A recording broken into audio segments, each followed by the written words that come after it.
This is the Screaming Pods Network on screamingpods.com.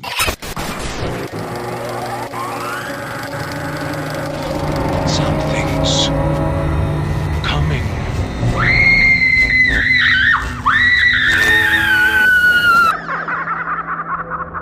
Stand by.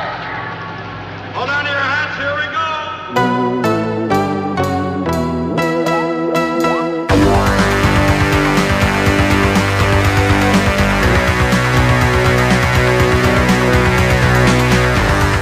Welcome to the Screamcast, episode 150. I am Sean Duregger, and with me is Stephanie Crawford. Hi. Everyone else bailed. They totally stood us up. So you got us today. I'm so sorry. Today we are talking about a few things. We're going to be talking about Kevin Tenney's Gothic, as well as a 1989 film called The Dark Tower, not the Stephen King film, and then 2001's The Forsaken. We also may have some special guests popping in and out of the episode, so I'm pretty excited about it. Are you? I am. Do I not sound excited? No, you do. I'm backing you up here. I always wonder because, like, when my wife will, like, she'll show me something and I'll be like, oh yeah, that's cool. And she'll be like, that's it? Like, that's all you got for me? So I'm like, oh no. Am I diving into that territory? I better not, because it's a podcast. We need to have energy all the time. Kevin Tenney's Gothic?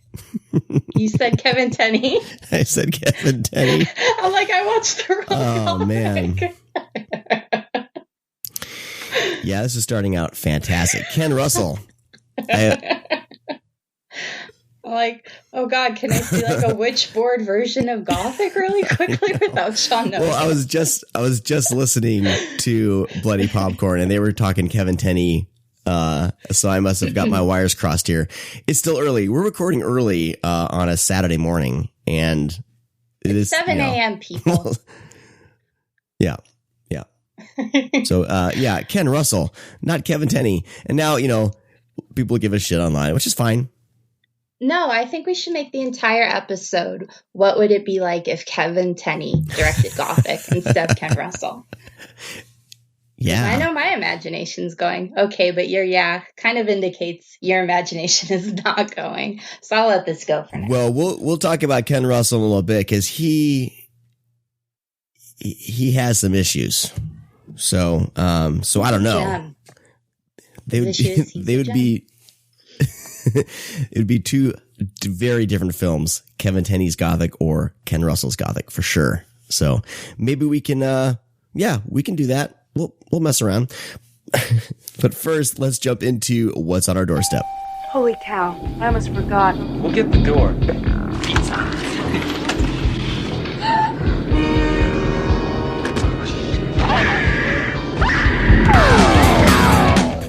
Anybody else want to go? No? No. Oh, all right. Oh.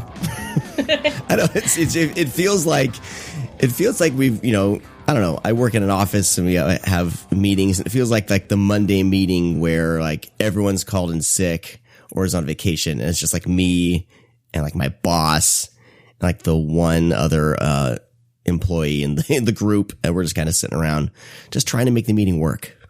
I keep checking the employee Slack chat, but nobody's here today. But it's okay, everybody. We'll get this done. Okay. Let's see. Recently, I rewatched Tragedy Girls, which everybody knows and everybody loves, but I've never talked about on this show. I haven't watched it yet. What? Yeah, I haven't watched it yet. Sean, you're in for a treat. I just got the Blu-ray, and the nerdy person of myself is like, this is a BDR. This is manufactured on demand. And I got nerdy about it, but I can't wait to watch it. Yeah, but I'm excited. I've heard so many good things about it. Tell me about it. Ooh. Well, I hate when I really, really, really enjoy something. I always hate overhyping it because everyone's different than me.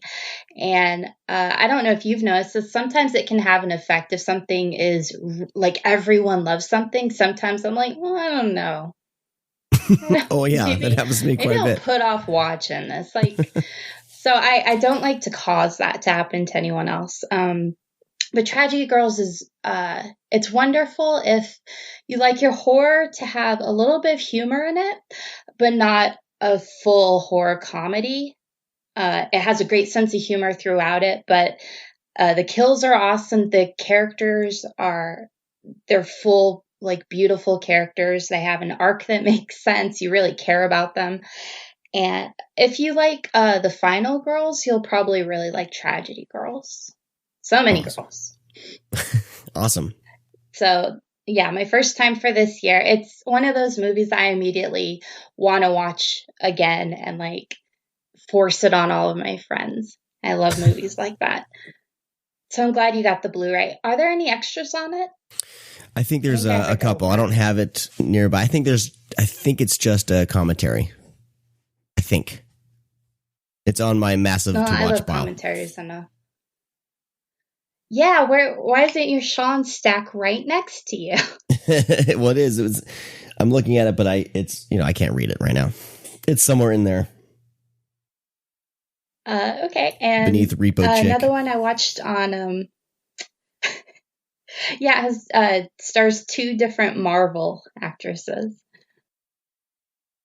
So that's fun. It is fun, Sean. Don't you fake laugh me. It's a lot of fun. The one I fell in love with, though, is I just recently saw FX for the first time. Oh, nice. And I was, looking around streaming. Unfortunately, this is a separate subscription channel, but you can get a free trial through Amazon Prime, so I've been doing that. I saw they had FX too, and I lost. I was so excited. So I've now seen them both. Have you seen them both? Oh, yeah. Oh, I love it. I was first introduced to those movies through FX2. That was the first one that I watched. And I remember loving the opening scene. And I want to see that movie that they're creating with the cyborg. Yes. No, as it played out for more than 5 seconds, I was like, oh, it began like the last one with the movie within the movie. Mm-hmm. But exactly. Like I mentioned on Twitter, it was like Total Recall meets The Hidden. It looks amazing. Someone needs to go back and look at and create full length versions of those films. I mean, the one in FX2 it kind of is a take on Alienator in a way. Yeah, definitely. Yeah, and the first one with like the mobsters getting killed in the restaurant, I watched a movie that Code Red released a few days after. Called Papa Needs a New Pair of Shoes, I think it was. And it had a scene with these mobsters in an Italian restaurant. I was like, it's going to happen. It's going to get FX in here. It didn't, unfortunately, but that connection made me really happy. But FX2, it seems to split people. A lot of people don't seem to like it, or they don't like it nearly as much. I enjoyed it far more than the first one, and I really dug the first one. I think the first one, it's a little bit more gritty. It's fun, but it takes itself a little more seriously. This one kind of just goes for it, and I personally love that. The clown, Brian Dennehy romancing is just, it's so good. So if you want to check it out on streaming, you could do the free trial of a Comic-Con TV, I think it's called, but it's on Amazon Prime. And they have some other things like, I finally saw The Lords of Salem last night. You haven't watched it yet? No, which is funny because I've always been a huge Rob Zombie fan. Like I was on his street team for House of a Thousand Corpses, like years before it was released. We had like these weird little black promo posters, and I put it up in my room. I was like, one day it's gonna come out. One day. 4 years later, it finally comes out. And I've seen him in concert a few times, but for some reason this one, I think is because the Halloween movies left me a little cold. Mm-hmm. So I wasn't rushing out to see it. And I was a little inebriated when I watched it. So I'm not. It seems like it's a good movie to see when you're a little altered, though. I'm kind Lords of Salem? Yeah. Yeah, John Squires, who was Freddy in Space on Twitter. He has an article saying that it's like an R-rated version of Hocus Pocus. Yeah, I could see the connections there. I guess I shouldn't have brought it up because I'm still processing it. But if you're like me and you like some of Zombies movies, maybe you don't love all of them. So you haven't. This one is, I feel like it's him reaching back a little bit, like more in his like visual arts background, pulling that in. I like that even though it's a very classic story informed by a lot of other narratives and historical events, but it is his it's a unique story, I guess I'm trying to say, and Sherry Moon is great in it. Yeah, she's I have fantastic. to stop myself from calling her Sherry Kitty Moon. That's how far back I go, but it was fun. And then immediately after that, I watched a movie called Disco Path, and that scrambled my brains even more. Disco Path. Tell me a little bit about Disco Path. You can't. Okay, I feel like I'm going on too long. I'm sorry. But, No. I need to hear about Disco Path. So, it's apparently, you can't just drop a name like that and move on. So, please, watch what me. What is Disco Path? Dropping the mic on Disco Path. Okay, well, I saw the title. I was like, yeah, I'm clicking on that. And I didn't look up anything on it. I just started playing it. And it's apparently in 1970s New York City. But I was like, oh, it looks like people are dubbed over or have very inconsistent accents. And then I saw it was a French director. I was like, oh, I suppose it's like a French movie. And then some people sounded Canadian and French Canadian. I was like, are they trying to pass French Canada as New York City? And they kind of were. And it was great.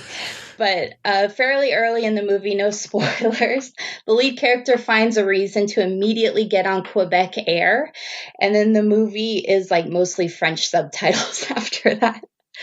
It's like, enough of this New York City. I need to go hiding in Quebec. But it's low budget, but it's a really great looking film. And it's just about a guy, when he hears disco music, he kind of goes into an altered state and starts killing people. Doesn't everybody, though? Sure.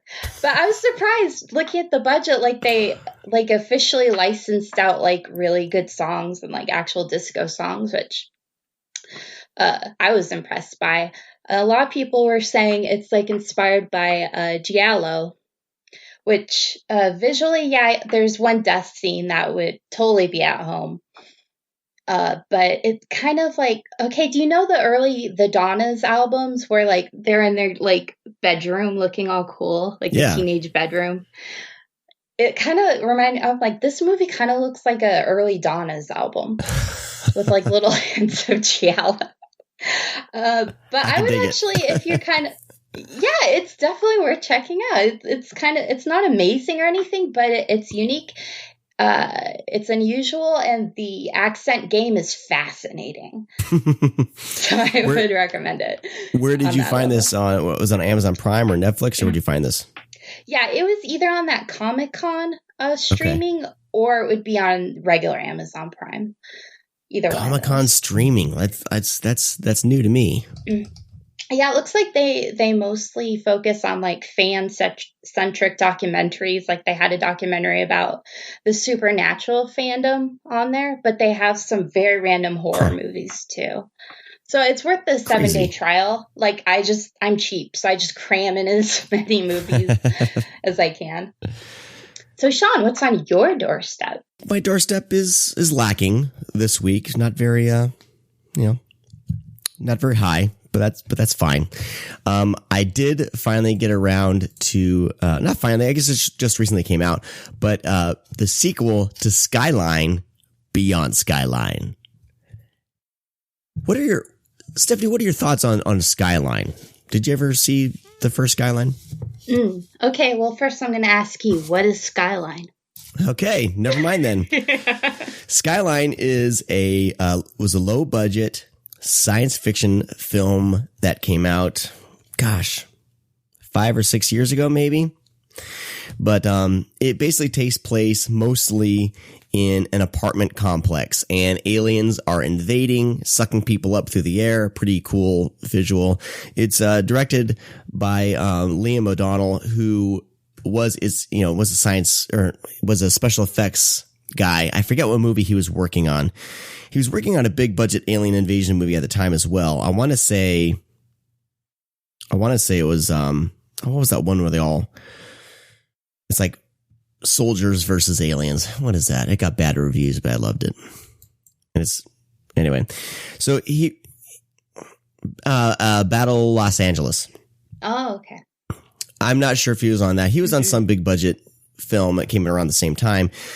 And he somehow with his connections got a huge marketing push. This thing was like all over Comic-Con, posters everywhere, trailers. And unfortunately, when the movie came out, since it was low budget, one location, low budget movie with some special effects thrown in, it got kind of hammered, and it's really not that good. Like all the stuff in the apartment, it's all okay with everything going on. And, outside, you kind of want to see all that. But the movie, spoiler for Skyline, by the way, the first movie, because you need to kind of know what's going on going in. But all you really need to know going forward is the last 10 to 15 minutes of Skyline, because our two lead characters get sucked up into the alien spaceship. And then the whole thing is the aliens are popping out people's brains like Pez, just popping them out. Ooh. And using them as batteries to run these exoskeleton alien suits or whatever. I don't know. So our two lead characters get sucked up. Their brains get popped out, or no, the guy's brain gets just popped out, but his brain turns a bright orange, and once it gets put into the alien spacesuit, and orange oh my gosh, he's controlling the spacesuit. His brain, somehow he has taken over the spacesuit, and it's still him in an alien body.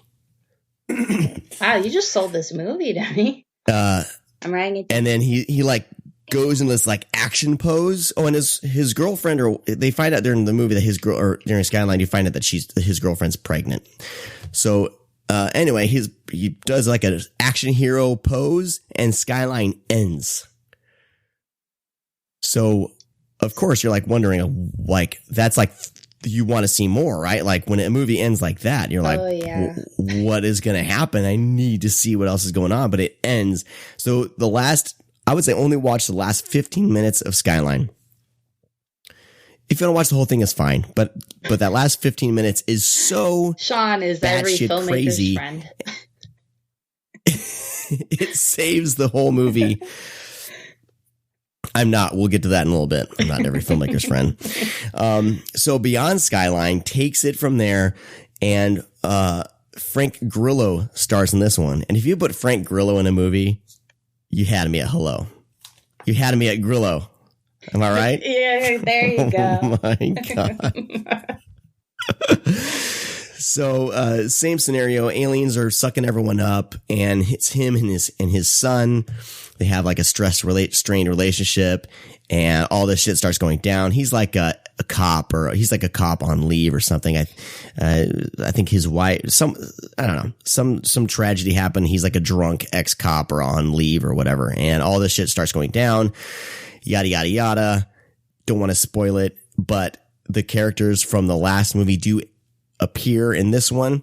They do it in a way where you don't necessarily have to have seen Skyline. They explain it all, and it's done pretty well. I think they kind of, we're trying to make this as standalone as possible, which I actually like it when sequels do that, when you don't have to do insane, crazy, heavy lifting, especially with this one, because I knew this one was getting another big marketing push, and I was like, I don't think everyone saw Skyline.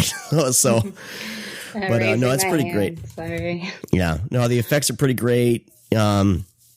And that's the thing about the first Skyline is the effects and the design were fantastic. And that's what caught everyone's eye on these posters and stuff. So this is fun. The effects are okay.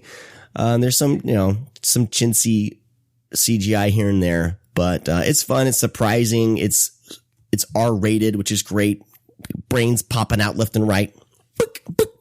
That's every time that would happen, I would just put that sound effect in my own head. Is that in the movie, that sound effect? No, maybe I can talk the filmmakers into going back and kind of doing some overdubbing for like the Skyline collector's people, edition release. Ignore him saying to skip most of your first movie. I apologize for that. Please just focus on his sound effects work, which I think speaks for itself. Right. Perfect. I am, you can find me, you'll find my contact info at thescreamcast.com. Just go to the contact button and send me an email.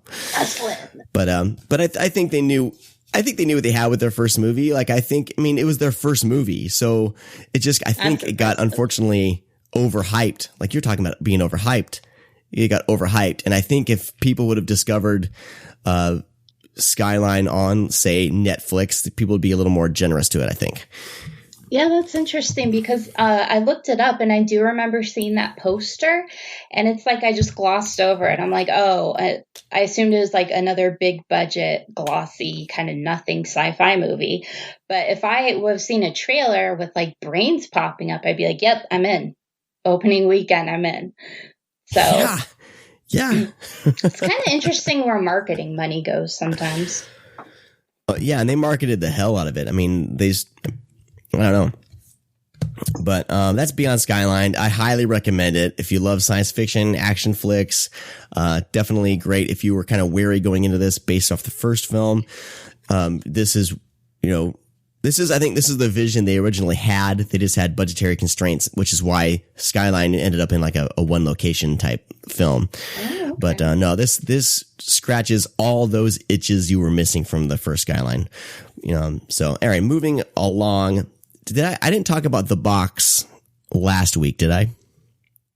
I don't listen to anybody. I don't think I did. I had this in the stack to talk about, and I don't know if I did or not. But I don't remember talking about Richard Kelly last episode, so I'm just going to go for it. I'm just being a jerk. Okay, all right. So this is basically the film that killed Richard Kelly's career. Now, Richard Kelly, of course, director of Donnie Darko, which is a favorite film of mine. And I like the direction that he was going with this film. Like, I don't know what happened with him. But like the premise of The Box is, you basically all heard about it. I mean, James Marsden and and Cameron Diaz. Cameron Diaz, top billing, by the way. She's a favorite of mine. I think she's pretty good in this, but her and her husband, her and Frank and James Marsden get a box, and they're in some financial trouble. And basically, if you push this button, you'll get like $1 million or something like that, cold hard cash. But someone you don't know will die, and that's the whole premise. Great little premise based on a short story. Frank Langella shows up with the box. He's great. I think his performance is harmed by some really bad kind of CGI. It's like they took the CGI from Two-Face, it was The Dark Knight, Two-Face, and they put it on Frank Langella. And it's, they could have done without that. Just do some Freddy Krueger makeup. That's even more effective. But I think trying to stretch this short story into a long feature-length film, I think kind of gets lost. It kind of gets boring for a while, and there's no like the payoff isn't as like hard hitting as I think it could be. It's still kind of a hard hitting film. Like it, I don't want to spoil it. I don't like going and spoiling films if you haven't seen it. I would say stick around for the ending because he goes for the gut punch, which is great, and I'm always for that. But I don't know what happened with this film. I think Richard Kelly he's operating on a different level, like at filmmaking level. Like he's thinking about a lot of things like philosophically and through religion and all this kind of stuff. So all that's kind of woven through the film, which is, for me, that's like crack. I mean, if you start weaving in like religious and philosophical themes, I'm all in. But I think it's kind of handled clumsily, and I think the mainstream audience, just rejected that, and they didn't really like it. So I would say if you've been sitting on it and haven't seen it, I would say give it a shot. It's not as bad as you've heard. So do you think this is the movie that impacted his career more than Southland Tales? I think it was a downward trajectory. I think it didn't help. I think Southland Tales was so ambitious and just, I don't think it hit all the notes people. I don't know. It's one of those things. It's like the whole M. Night Shyamalan thing where you start with a really good, really well, beloved movie and then kind of have diminishing returns. I think it happened faster for Richard Kelly. I think M. Night Shyamalan kind of had a few lesser, but still like, there was Unbreakable, which a lot of people dug, but it just kind of went down from there. And I think Richard Kelly had a huge drop off with Southland Tales, but I like Southland Tales. I don't know. Like, that one definitely has its cult following.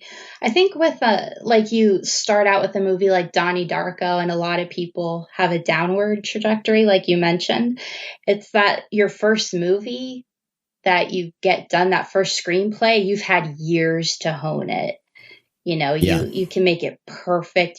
And then all of a sudden it's a success. You're immediately getting deals and you can't really turn them down. You need to get your career going. So you don't have the time. Now you have pressure. Now you have people watching what you do.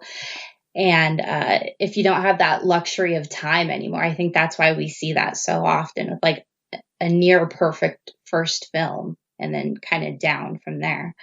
Yeah. I think that happens a lot. Yeah. All right, so that is the box. And finally,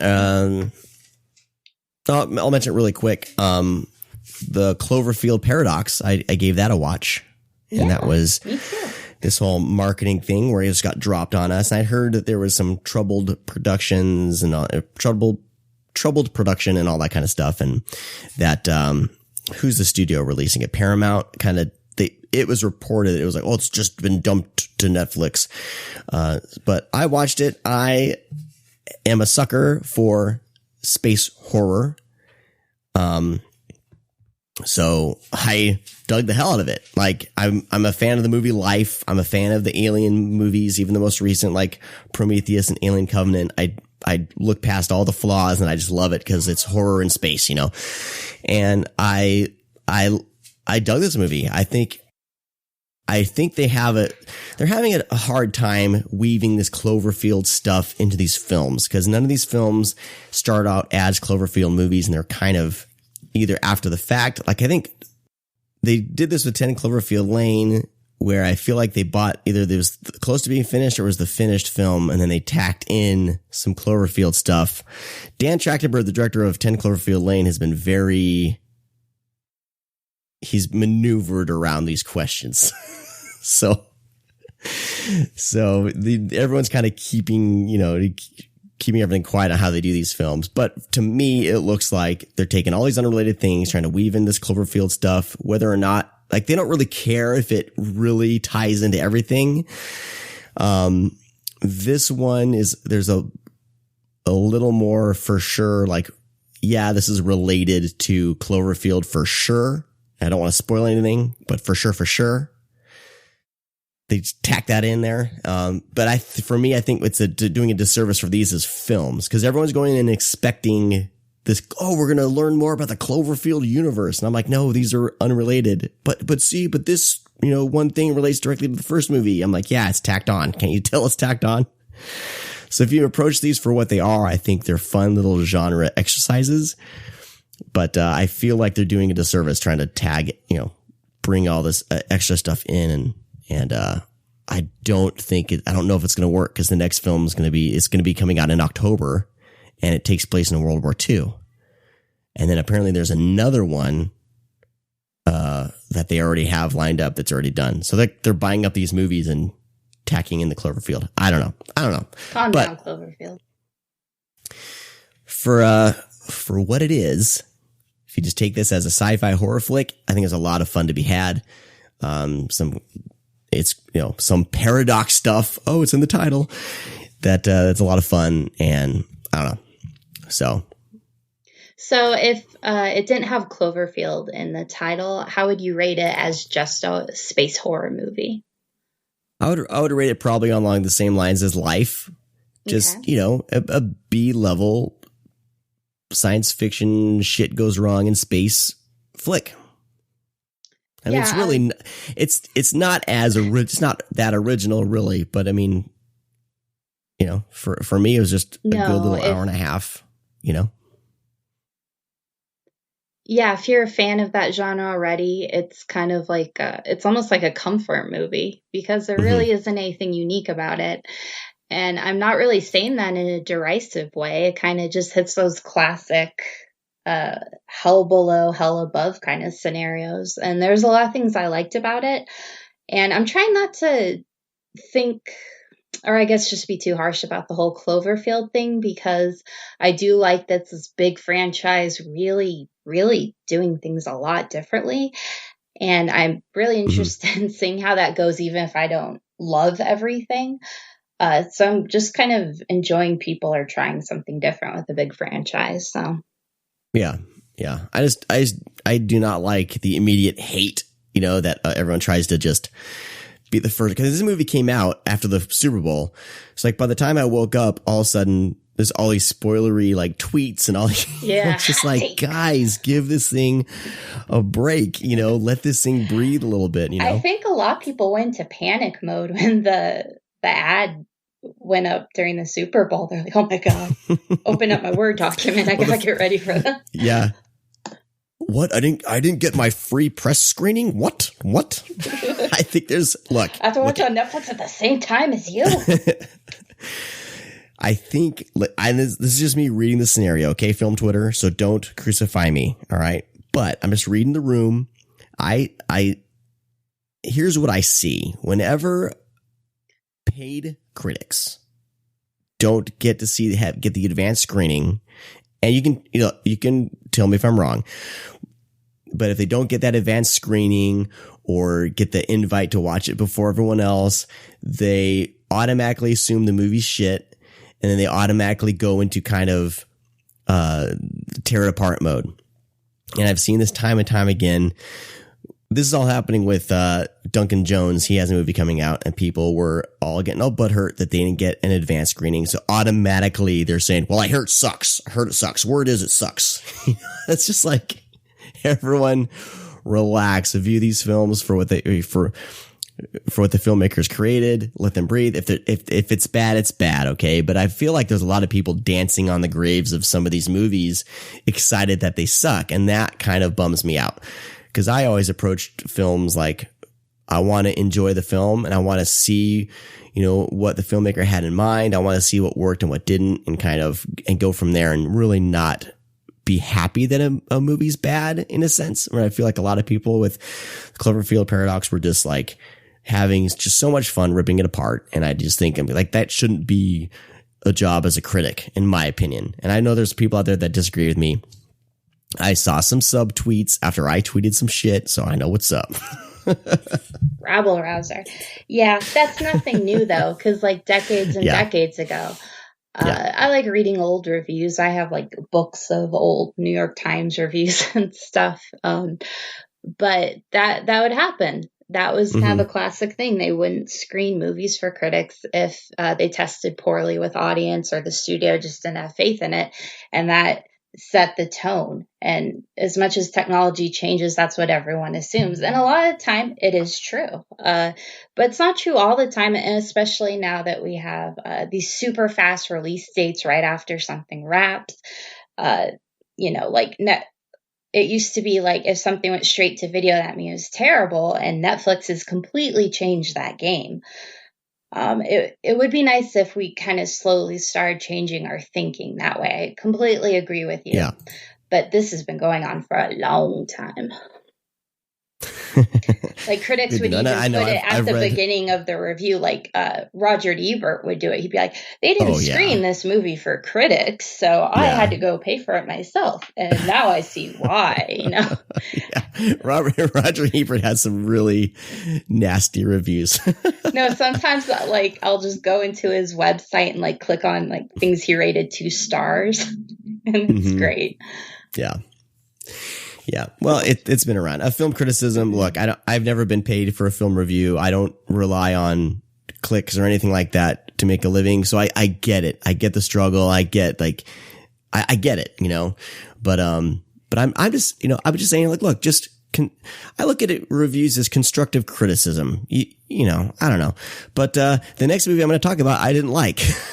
So here we go. Now I'm the asshole in the room. Adam Green's Victor Crowley came out, and this has been getting a lot of buzz. I think a lot of people were expecting, when they released it, they kind of everyone thought they were going to go see the original Hatchet or something like that. And they sprung on everyone a new film from Adam Green back in the director's chair, and they're calling it Victor Crowley. And then, of course, all these other publications started saying it's a reboot. He's rebooting Hatchet. I'm like, what are you talking about? No, this is Hatchet 4. And I get that a lot of people love these movies. I get there's a rabid fan base, but this movie for me just did not work.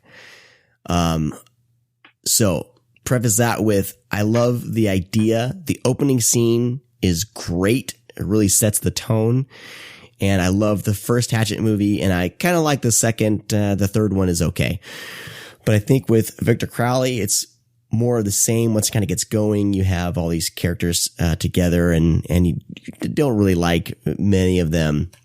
And one of the characters meets a demise that I was kind of hoping for more from that actress. I'm not going to spoil it for anybody, but. So I feel like the idea is there. Yes, Victor Crowley's back. These are known for outrageous, gory kills, which those are here. But I feel like the tone of the film, once you get past the beginning, there's like a weird comedic tone to it that just didn't work for me. Like there was zero tension, because whenever Victor Crowley shows up, he just screams and shakes his head and that's his character. Like there's no kind of tension or lead up or anything like that. And I mean, that's what Adam Green's always been going for with these, is like the 80s, goofy 80s slashers.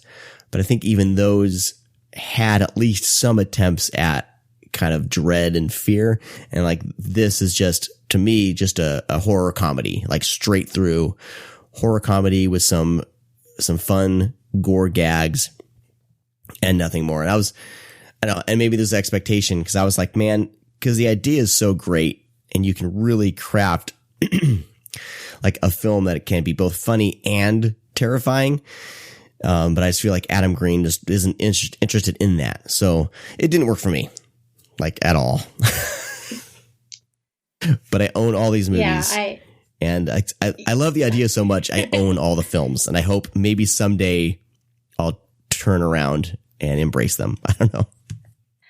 Yeah, I love the classic slasher movies, and I finally went and saw the first two last year, and I was really excited. I love that they had all these horror names in the cast. I went in with a really open mind, and they didn't hit for me.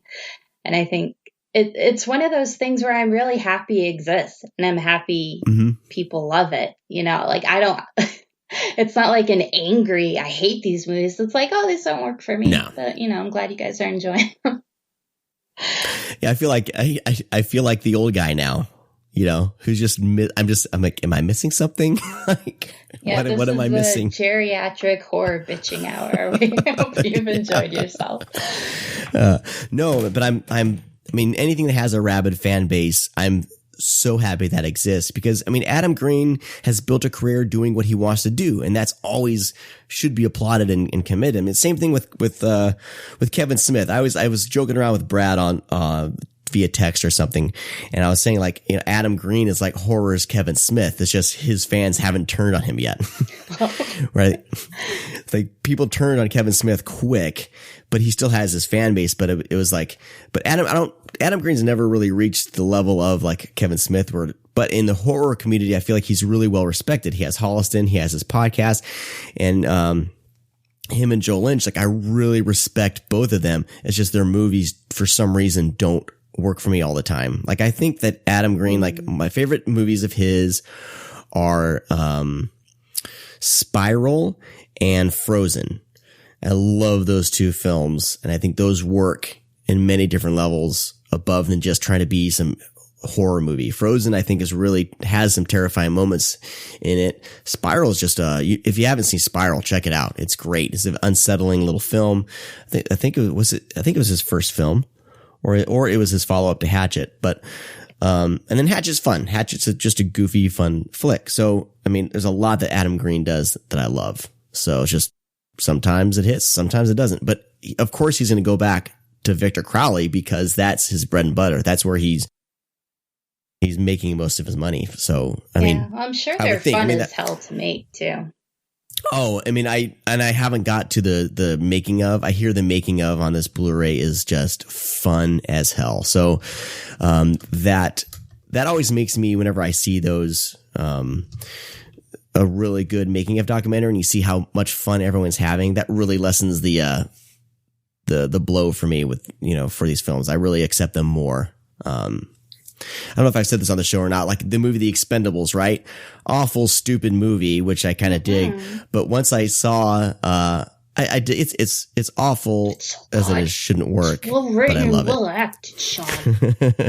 But once I saw the making of and how much like Sylvester Stallone was putting into this and how much like fun they were having on set, I was like, yeah, you know what? I'm glad these movies exist because, so that's the same kind of thing with Adam Green. Every time I watch him talk about movies or see how him making movies, it just makes me just put all my gripes aside and be like, all right, I'm glad he's making movies. So, yeah. Okay. So right. Would you put Victor Crowley in an Expendables movie? Would I put Victor Crowley in an Expendables movie? Yes. Yeah. And let Adam Green direct it. Now we're talking. That one I would see. You and I are very similar as we kind of veer towards movies that we know are probably going to be bad. We seek them out. I don't know. I'm an optimist. I really I go in thinking everyone worked really hard, really wanted to sincerely make something good. And from there, who knows? Who knows what you'll get? It's exciting. It's a fun way to watch movies. I'm down. And I think that's a good and healthy way to appreciate movies for sure. All right, let's jump into some news with Josh Obershaw, and then we will come back and talk about Dark Tower. Josh Obershaw, what's up, man? Welcome to your news segment. I am caffeinated and ready to rock and roll. Awesome. So before we got onto the call here, you were telling me kind of what Arrow's doing with their announcements. And I thought that was super interesting. So I was wondering if you can let everyone know kind of how Arrow Video is handling their announcements, because they got their hands in many things, like even like music or records, right? Yeah. So as a result, plus they also have Arrow Academy, which is sort of like non-genre films, like the Apartment, for instance, the classic movie with Jack Lemmon. So what they're doing is they're splitting up their announcements every Friday of each month. So the first Fridays are usually held for reissues. Like they announced reissues of stuff like Raising Cain and Shock Treatment for the UK and some American titles, especially like the Steelbook of Hellraiser and stuff like that. There's a standard edition of The Hills Have Eyes that's coming out. And I think Arrow Academy is getting its own date, its own Friday. I think the third Friday or the second Friday is Books and Records. And the last Friday of the month is when we get the good stuff, like the new releases, the new announcements, and box sets, limited editions, stuff like that. So I don't have anything as far as Arrow this time around. Next time, definitely we should have the May announcements next time. But here's what I got so far, really quickly. Paramount has announced a 40th anniversary edition of the classic stoner comedy Up in Smoke. Oh man, I've been waiting for this one to come out on Blu-ray. This was actually on my wish list. So that's coming out on April 10th. There's two different versions. There's a combo pack, which is a Blu-ray DVD, of course, and there's a deluxe collector's edition that has a Blu-ray, a CD of the soundtrack, a vinyl of the soundtrack, a picture disc, oversized joint rollers, a repro of the original movie poster. And they all Paramount is also releasing Still Smoking on Blu-ray, also on 410, but you don't have to pick that one up. Now, moving on, Fox has announced a release date for The Shape of Water for Blu-ray and 4K and all that. That's going to be March 13th. Tremors, A Cold Day in Hell comes out on May 1st. I'm sure there's plenty of fans of the not the trilogy, the series out there, so I just thought I'd throw that in. Yeah, everyone's like all about having a new Tremors film, but I think everyone is a bit on the, doesn't like that Jamie Kennedy has been in the last one and is in this one. So, whatever.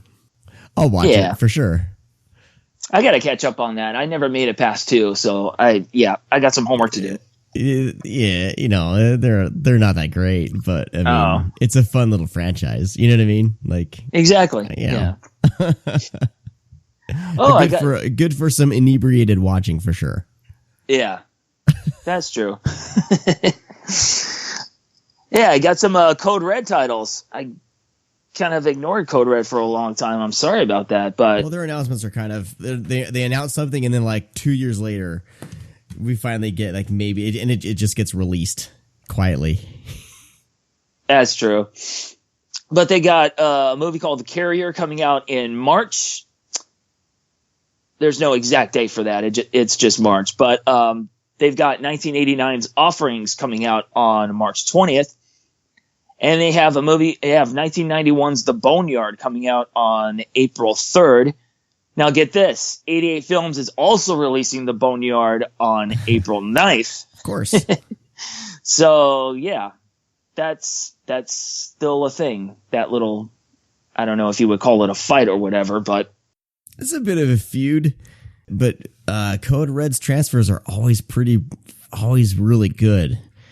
And I think compared to the 88 Films, I don't know. It's a kind of a toss up on which ones are always better. But yeah, Code Red, like, I give them a lot of shit, but their transfers always end up pleasing me. And in the case of Offerings, it's going to be a 4K scan too. Nice. From Scorpion Releasing, we have a release date for Michelle Salvi's The Church, which is coming out on March 20th.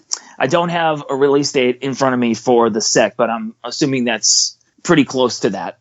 From Synapse, the documentary Unearthed and Untold, The Path to Pet Cemetery. That one's coming out on March 13th.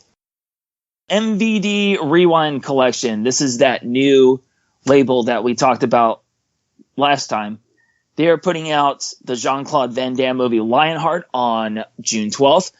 Also on June 12th is 2005's Abominable. Awesome. I've heard a lot of good things about that one. That is one movie from the 2000s that I missed out on, so I'm kind of excited about that. It's a lot of fun. It's basically Rear Window with a Sasquatch. Oh, I'm even more sold now. Yeah, it's actually really well done. Like it's a practical effects flick, and that's what has me. I'm kind of confused because they say like new and improved special effects, and I'm really hoping they don't pull a George Lucas and overlay digital on top of the practical effects. Now, I think there was some minor digital effects work, so if they're going to kind of clean that up, because it was a DVD only release, and I think it was only released for television, so they would have to clean up the digital effects if it's going to be in HD. So kind of like what they did with like the Star Trek Next Generation. And even the original Star Trek, how they kind of, because Next Generation especially, all those effects were rendered down to like 480 to like television broadcast, and that's what the masters were. So they actually had to go in and recreate the special effects for HD. If that's the case, I'm totally happy. So if we're looking like at a restoration like that, or like even like the original Blade Runner when Ridley Scott kind of enhanced some effects like very seamlessly, then I'm good. Hopefully he's not making like a digital Bigfoot, because that would be an abomination. This dad joke time. Totally. All right. Cool, man. But no, I'm excited about it, man. It's a fun movie, so I'm hoping a lot more people get to watch it, because it is a lot of fun. We got a few titles I want to get through really quick from Shout Factory. First, from Shout Select, David Lynch's Wild at Heart is coming out on May 22nd. Oh my god. Yes. You can never have enough. Flick. Oh, totally. That's batshit Cage at his best. And don't forget Laura Dern. Swoon. Well, Yeah. Moving on, Shout Factory are putting out the 1990 film Caged Fury. That one's coming out on May 8th. And from Scream Factory, we've got a date for The Ambulance, which was previously announced. That's March 13th. The House That Dripped Blood, that's May 8th. The Vampire and the Ballerina, and Dr. Blood's Coffin. These are both horror films from the 1960s. Those are coming out in May. Don't have a specific date for Dr. Blood's Coffin, but The Vampire and the Ballerina comes out on May 22nd. We also have Of Unknown Origin, May 22nd. If you've never seen that movie, you need to pick this one up because it is a fun one. It's Peter Weller's first movie, actually. yeah. This is the. We talked about this early on in the Screamcast. It's the giant rat flick. I wouldn't say it's a giant rat, but it's a rat that just won't go away. Yeah, I guess they never. Yeah. Oh man. Yeah. That's awesome. I didn't know I missed that announcement. I'm super excited for that. And it's a Warner Brothers title too. Yeah. I mean, this is not just a Warner Brothers title that Morgan Creek produced, like with Nightbreed or what are the other ones they put out? Like I think The Crush was Morgan Creek, but no, this is an actual Warner Brothers title that Scream Factory are putting out. So, Very nice. This flick is a lot of fun, so you guys got to make sure you pick it up. We talked about it early on. Just type in of Unknown Origin in the search bar on the Screamcast.com, and you'll find that episode. But we tricky rat. Do you know what else is a Warner Brothers title? What's that? It's Alive. And guess what? Oh, Scream Factory are putting that out. hell yes! I'm super excited about this one. They're putting out the entire trilogy. It's Alive, It Lives Again, and Alive 3, Island of the Alive. So it leaves me wondering, are they going to put out any other Warner Brother titles in the future? I guess we'll have to wait and see. I think at this point, Shout Factory and Scream Factory have enough pull that I think they can make some deals. Now, they have some history under their belts as far as these releases. So, yeah, if that's true, it'll open up some possibilities for some fun stuff down the line. Well, finally, what I've got for you, Vinegar Syndrome have announced their March package, and there's a little bit of a surprise in here because last week you guys talked at great length about Star Time. Well, shortly after that episode dropped, Vinegar Syndrome announced that they are putting out Star Time. Mm-hmm. Star Time as a Blu-ray DVD combo. They're also going to be putting out... Okay, we didn't get Penitentiary 3 in March, but we are getting the first two films from the director of Penitentiary. I hope I'm saying this name right. Janae Fanaka. Welcome Home, Brother Charles. And as a bonus, MMA. What else do we got? Oh, yeah. Alex De Renzi's Babyface 2. I hope I didn't butcher that name. DeRenzi, yeah, I think so. DeRenzi? Okay, all right. Brad would know better than me. Yeah, I'm still a newbie when it comes to the golden age porn stuff. I'm still learning. The DVD-only features are going to be Confessions of a Teenage Peanut Butter Freak. Kinky. Okay. And, of course, the usual Peakorama. This time it's Women at Play and Good Girls, Bad Girls. Now, you can get this entire March package for only $89 if you order it before the release date, which is going to be March 27th. Or you can just get Welcome Home, Brother Charles, Babyface 2, and Star Time. That one's only going to cost you $64 before March 27th. And one last thing about Vinegar Syndrome. They also announced a title for April. It's called Terror. It's a 1978 film. So that's a little bit of a sneak peek of what we're going to be seeing in April. All right, that's all I got. All right, Josh, thank you very much. We'll talk to you next episode. See you guys later.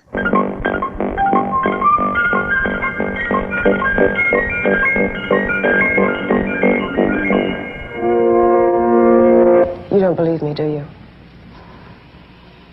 Well, I believe that you believe it. But the odds are he was having some kind of attack. He's having a stroke or convulsions. What kind of convulsions can make a man pound his head against a plate glass window? You've seen a man die, Mrs. Page. That's a hard thing to deal with for someone like you. Someone like me. You don't know me. The key. Well, here we are at last. Right where we ought to be. Video. Oh my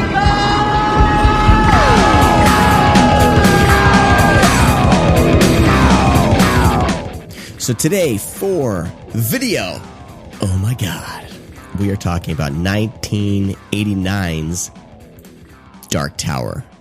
Now, this was a troubled production. It was completed in 1987. It was released 2 years later, 1989, directed by the fictional Ken Barnett, and starring Jenny Agutter from American Werewolf in London, Carol Lindley from The Poseidon Adventure and Bunny Lake is Missing, Michael Moriarty, who we all know and love, from Troll, A Return to Salem's Lot, and we had another actor from this movie from last week. It's Alive 3, which is coming out soon. From who's releasing it? Scream Factory? Yes. It's Alive movies. So yeah, Michael Moriarty is in this, and it's a haunted skyscraper movie. Now, what's great about this is, I mean, there was kind of a lot of hype for this because the real directors, it was Freddie Francis, who is like this legendary cinematographer. And he's worked with Michael Powell, John Huston, David Lynch. I believe he did The Innocents and The Elephant Man, who's the cinematographer in those films. Then he set out to direct some Hammer horror films. It's a Torture Garden and Nightmare are two of his other directorial efforts. So this was like, you know, he was kind of getting into the horror thing, and this would prove to be his last directorial effort. And he was, I believe, fired from the production, and then Ken Wiederhorn came in, and he's done Shockwaves, Eyes of a Stranger, Return to Living Dead Part 2. He was brought in to save the film. Obviously couldn't, and him and Freddie Francis asked to have their names removed as the director of the film, which is how we get Ken Barnett. Yeah, I kind of wish when it has dual directors and they use a fake name, they would just, like a celebrity couple, combine their names. They never do it. I know, huh? Well, then it'd be too easy to, I guess, to figure out who did it. This was filmed in 87, and Poltergeist 3 came out in 88. So I feel like around the same time, the producers were like, oh shit, this other movie's coming out. It has name recognition. Push it out. Yeah. They have a killer tower too. To 1989. I didn't mention in the starring, this Kevin McCarthy, is in this movie as well. Beloved character actor Kevin McCarthy. And everyone's seen him. Gosh, and like he's one of those guys that just shows up in everything. Yeah, whether you know it's Body about, right? Snatchers or Weird Al. Yeah. One of my all-time favorite films, UHF. Take that ridiculous thing off your face. He's the villain in Inner Space. So, Stephanie, what are your thoughts, initial thoughts on The Dark Tower? Initial thoughts? Mm-hmm. This is exactly the kind of movie I love. A couple years ago, I was like getting all my TV from a little antenna, and it had like these really tiny movie stations, and they would just play the most random things. And I feel like Dark Tower is exactly the kind of thing they would play at like 2 a.m. and I would love. Michael Moriarty is kind of an automatic win for me. Shout out to Larry Cohen again. I love him. And sometimes he, especially this one and Return to Salem's Lot, he really acts like he's on stage. I'm not sure if he has like a strong stage acting, but there are some moments in here where it almost seems like he's turning away and everything around him should go black. And he's just like delivering something on stage. And then he'll like turn back to a security guard. And that doesn't literally happen, but that's the acting style. It's kind of a mess, but it's the fun kind of mess I love. The kills are amazing. The opening scene is so unique. It's so cool. On the side of a high rise, those window washers have always made me really nervous, and it's such a great way to open a movie. I guess there was that time period where something wouldn't be full horror, I guess, or full action. It would be like really nasty horror heavy action movies, and I think this probably would fall in line with that. Or you could say a horror movie with really heavy action. Whichever you prefer. I don't know. This is a very unusual movie you have us to watch. I enjoyed it. It is, and the copy that I watched was awful. I could barely see what was going on sometimes. But this is my kind of bad shit, and I would love to see some company love this film as much and put out a decent release. I mean, we can do like a keen time. Hey, companies. Yeah, I know, right? Right. Vinegar Syndrome releasing Star Time. How incredibly coincidental is that? Yeah, right. Am I right? Am I right? Actually, I want to digress here a little bit, but that actually, because Brad has a list of all these VHS flicks that I kind of pull from when I'm kind of trying to put these shows together. And I saw the cover of Star Time and I was like, fuck, we got to talk about that. And so I put it in there, and 2 weeks before we actually recorded, I kind of put out a little thing online saying, hey, here's what we're talking about next. We're coming back. And, Vinegar Syndrome dropped me a line. One of the guys who run Vinegar Syndrome, I'll keep the name down. I'm not sure if I, don't want to get anyone in trouble, but he hit me up and was like, dude, we're releasing this year. And I was like, no way. I was so excited. And I had to sit on that for like 2 weeks, almost a month. I had to sit on it and not tell anyone. And it was, so you pretended not to know on the show? What? Liar. I don't trust never anybody ever happened. Anymore. But so happy. I mean, just having them release Star Time. I don't have any prior knowledge about anything else, I promise. But just having them release that shows me that I think 2018 is going to be pretty fun. So if they're kicking it off with Star Time, I don't even know. Mm-hmm. But anyway, Dark Tower. This isn't the Hey, Vinegar Syndrome, release Dark Tower. I don't have any knowledge about this. I don't know where the heck this thing is. I have no idea if a print is even available, but this thing would be a lot of fun. It's my kind of crazy, and the poster is absolutely incredible. You should see the poster in the show notes, and it's like I want to have that poster on my wall somewhere. Oh, like the casket tower? Yes. Oh, yeah. Yeah. Now, Michael Moriarty, he's the detective, right? Mm-hmm. In this. And he like talks to himself when he's typing on the computer like this all the time. Williams. Doesn't make any sense at all. Not at all. Not Williams. 1 minute you're fine, the next minute you're a fucking psycho, a mass killer. There's gotta be some goddamn thing here that explains it. It's nuts. How the whole fucking world is nuts. That's the problem. Really weird. And then he has that scene where he walks in and he's meeting our actress. I think it's Jenny Agutter, I think.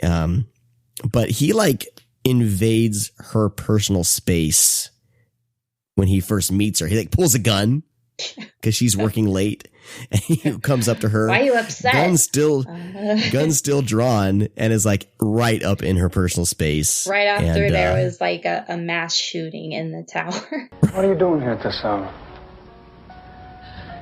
I have work to do. I often stay late. This is the second time someone's pointed a gun at me today. Tell me about it. I was downstairs in the lobby when the shooting happened.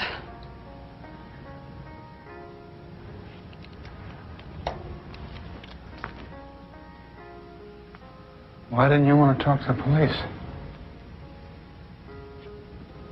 I didn't want to tell them. Your friend, he wanted to kill me.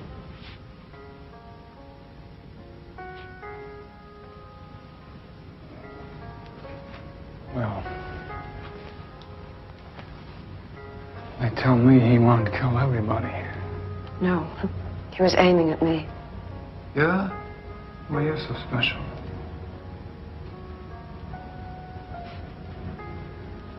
Who's that? My husband. He died 2 years ago.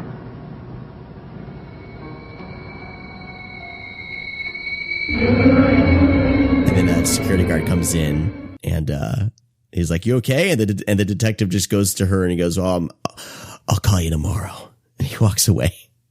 I mean, he's operating on a whole different level in this film. Borderline creepy perv, in my opinion. Yes. I mean, you love him because he's Michael Moriarty, but woof. Yeah, this is probably the roughest thing to try to love him. Yeah.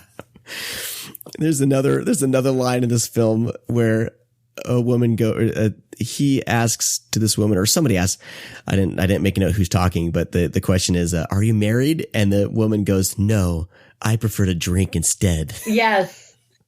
And he's like, ha, ha. It's one of the best lines ever. So, but yeah, no, I had a lot of fun with this film. There's some goofy stuff like that in it. And, of course near the end of the film, it's the woman being chased by someone type setup that we've seen a billion times. But I think I think there's a lot to enjoy in this film if you can find it. I know that there are, it's on VHS. You can find it that way. As with most VHS only stuff, you can find these online or CD or like YouTube or seedier places of the internet.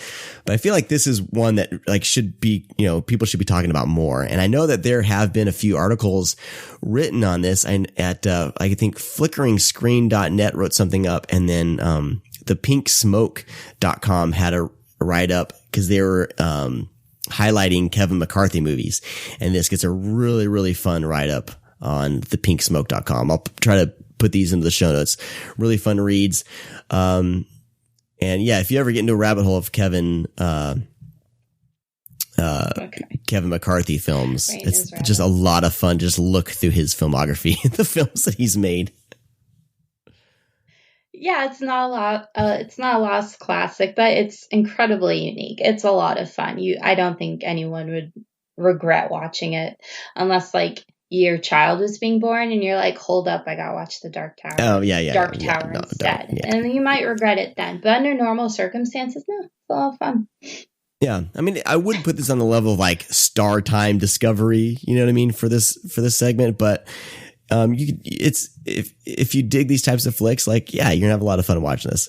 And I mean, Kevin McCarthy, we haven't really talked about him yet. He plays this drunken psychic or something. It's brought in, of course, every haunted story, you have to have someone come in like a medium, and who else can deal with these friggin' ransacking ghost tower shenanigans? He comes in and he's like, I'll help you with your problem. I got this. And then he disappears, and then he's like, I don't want to do it. And then he's at a bar just drinking when they find him again. But he's great. I mean, his wardrobe alone is worth it. But his character's name is it Sergi? I don't remember. Oh my goodness. Good stuff. All right. Well, I think we've done done enough damage to the Dark Tower. We love your Dark Tower. Boy, that sure was a great game, guys. I'll say, that really worked up an appetite. That game really took it out of me. Let's eat. Did I hear someone's hungry? Try this stuff. The great tasting, all natural, low calorie treat where enough is never enough. Gee, that sure hit the spot. How's yours? You okay, bro? Oh my god. So grody, ew. The stuff. Enough is never enough. Casey Hansen, the Homicidal Homemaker, joins us today, dubbed as the Martha Stewart of the macabre. Welcome to the Screamcast. Thank you for having me.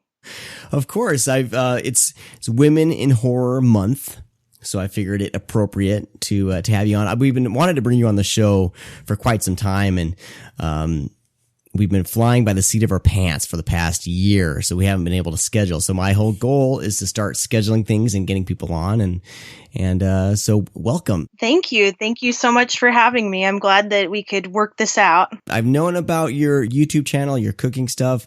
I wanted to use this as kind of a springboard so people who haven't seen your show can kind of get to know you a little bit. So how did this all start? I mean, I know you've been involved with writing for websites and things like that. When did the cooking stuff kind of come into play, and how did that lead into the Homicidal Homemaker? Well, I'm going to send you to a little throwback. Remember that site called MySpace that used to be a big thing? Well, I started on MySpace a really long time ago. Gosh, I don't even remember what year that was, but I started posting some of my creations. I am an art major, and I love food, and I love horror. So the Homicidal Homemaker was just kind of a natural combination of the three things I'm really passionate about. And as an art student, those skills started creeping their way over into my kitchen.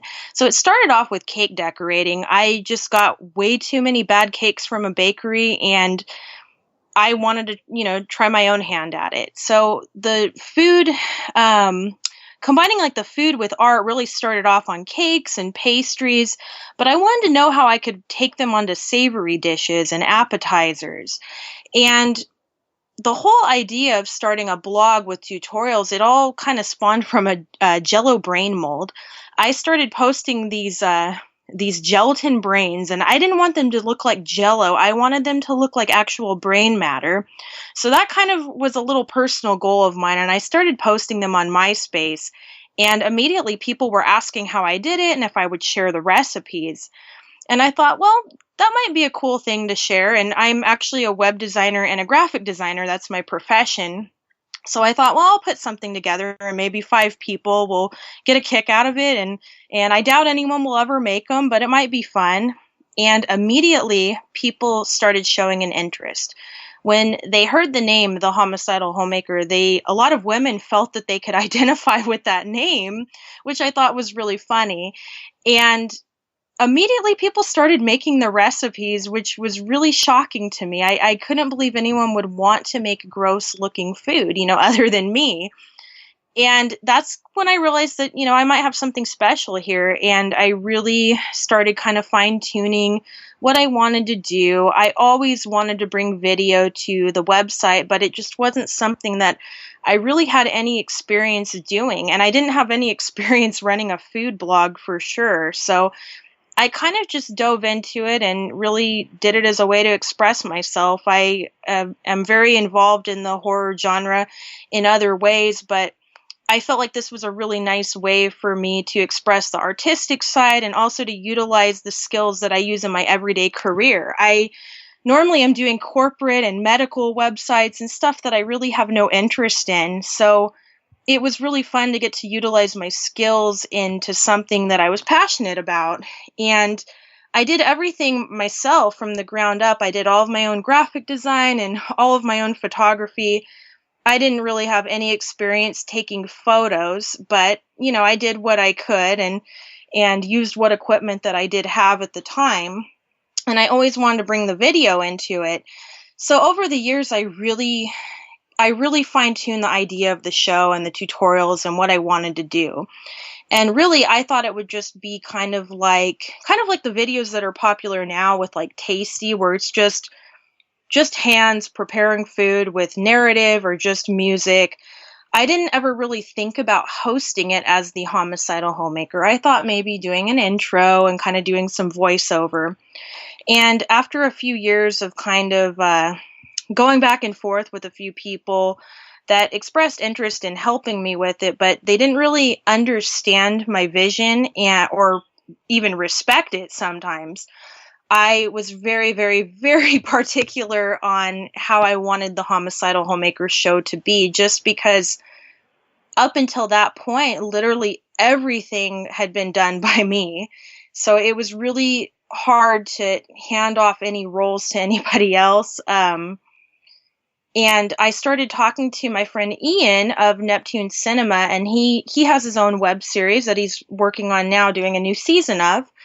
And he expressed interest in doing the Homicidal Homemaker horror cooking show.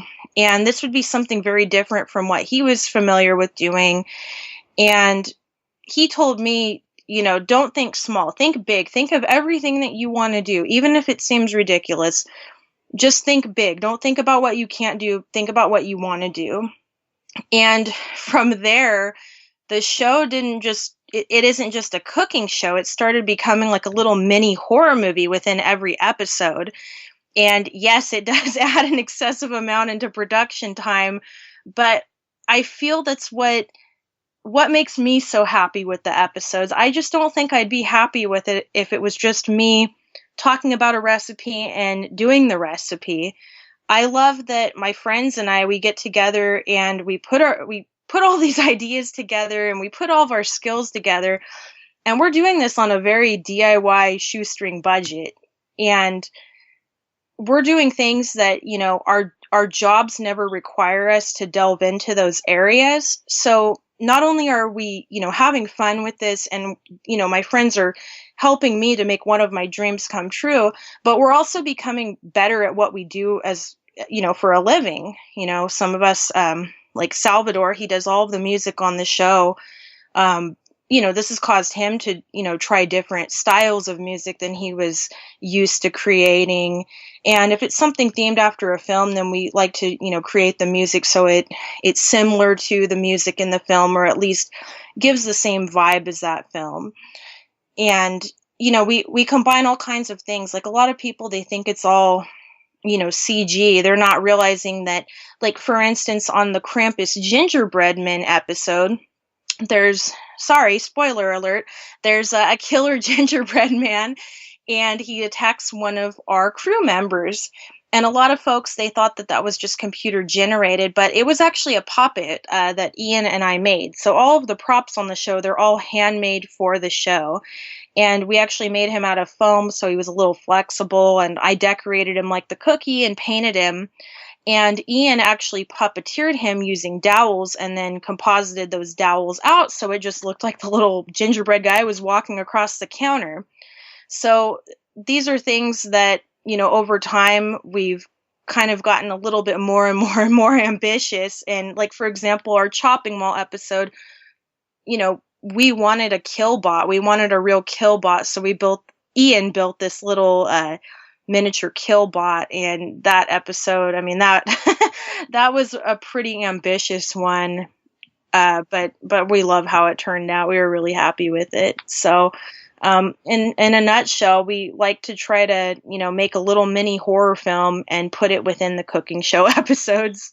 It's a lot of fun. And I've, perused through the website, especially, since YouTube changed its kind of, rules, I guess. And so we've been trying to get you more clicks and more watches on everything. And, it's just been a lot of fun to kind of dive into these.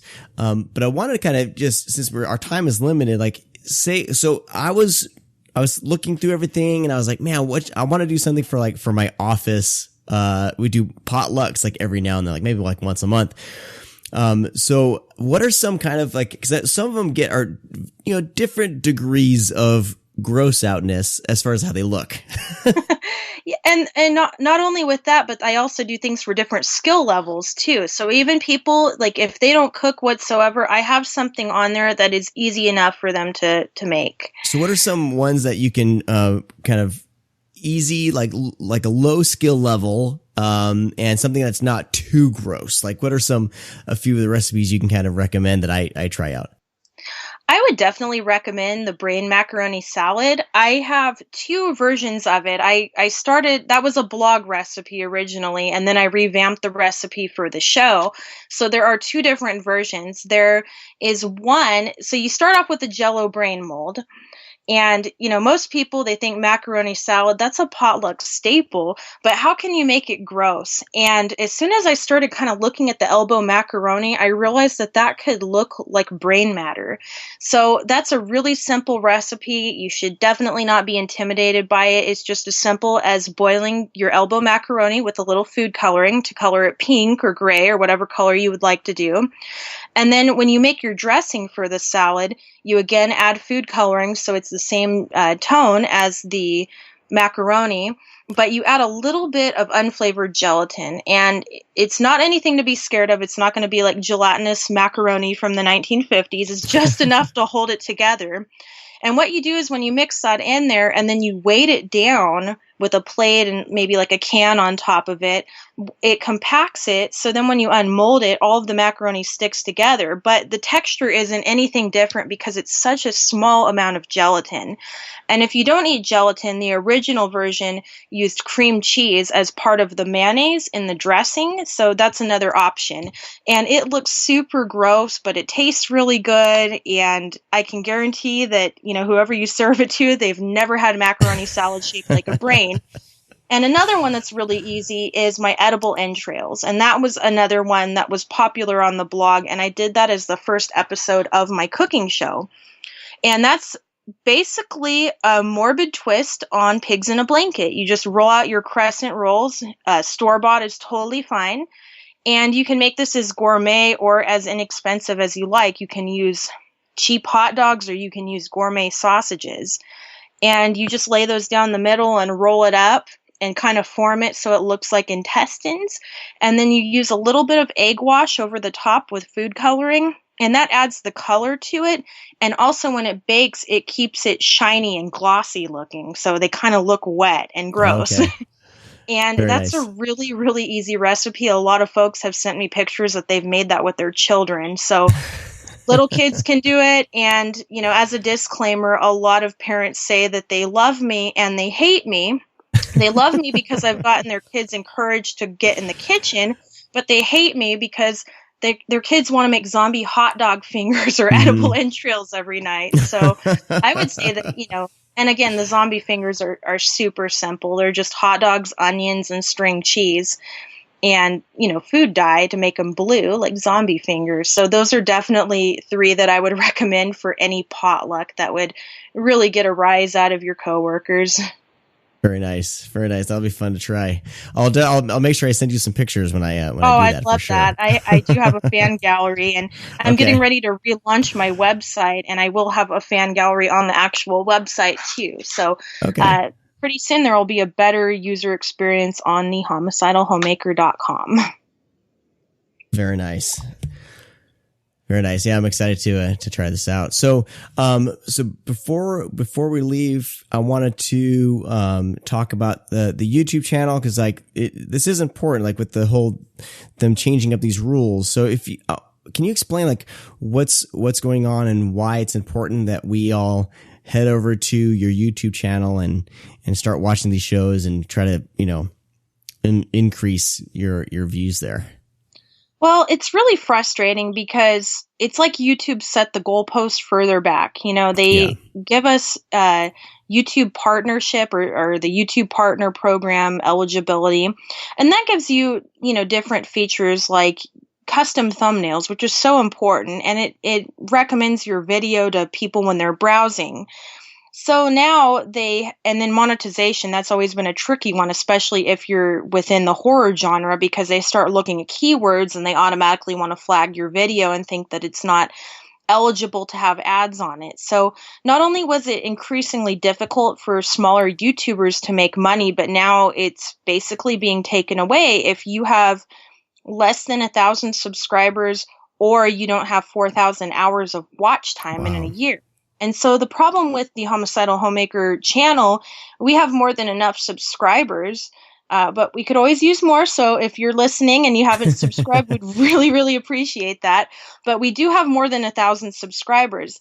The only problem is if you don't upload consistently or frequently, it's really, really hard to generate that 4,000 hours of watch time. So with the videos, we do this out of pocket. We do it on a very DIY budget, and we do it outside of our full-time careers. Mm-hmm. So right now it isn't realistic for us to upload an episode every week or more than once a week. I mean, it's even hard to do it once a month right now. And especially because we don't make anything on our monetization. And now the little bit that we did make is going to be revoked completely as well.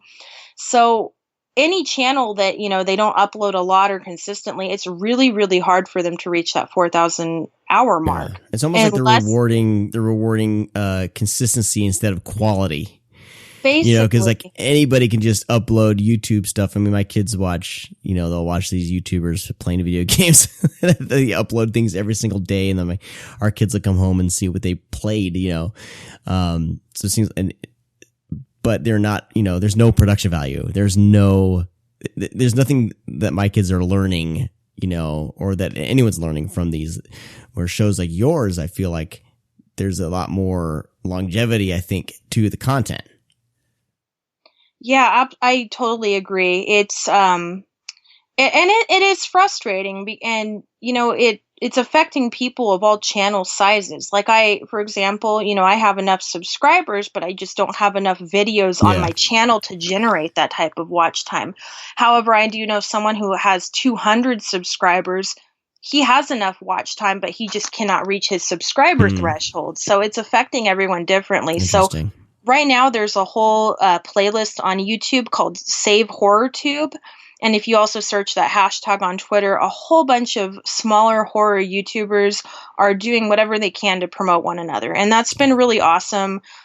Despite how frustrating and disheartening this whole change to YouTube has been, it's been really awesome to make new friends in the horror YouTube community, and also to see how everyone's pulling together to do what they can.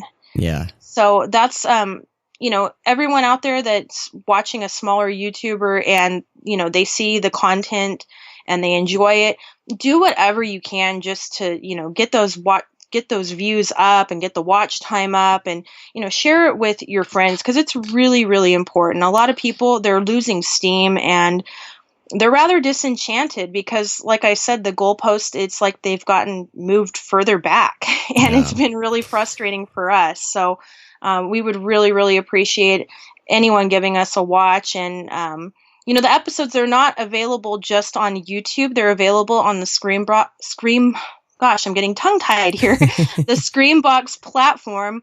We have them on our YouTube on our Facebook page. Okay. We have them on Vimeo, and also in the Central California area, they're on the local station on AT&T Uverse and on Comcast. So there will always be a way for you to enjoy our episodes. But right now, we're really in need of help on YouTube, just so we can, keep our YouTube partnership. Yeah. Awesome. Well, I'll put everything in the show notes for everybody. I'll make sure I put a link to the Save Horror Tube as well for everyone. And and we'll send everyone your way for sure.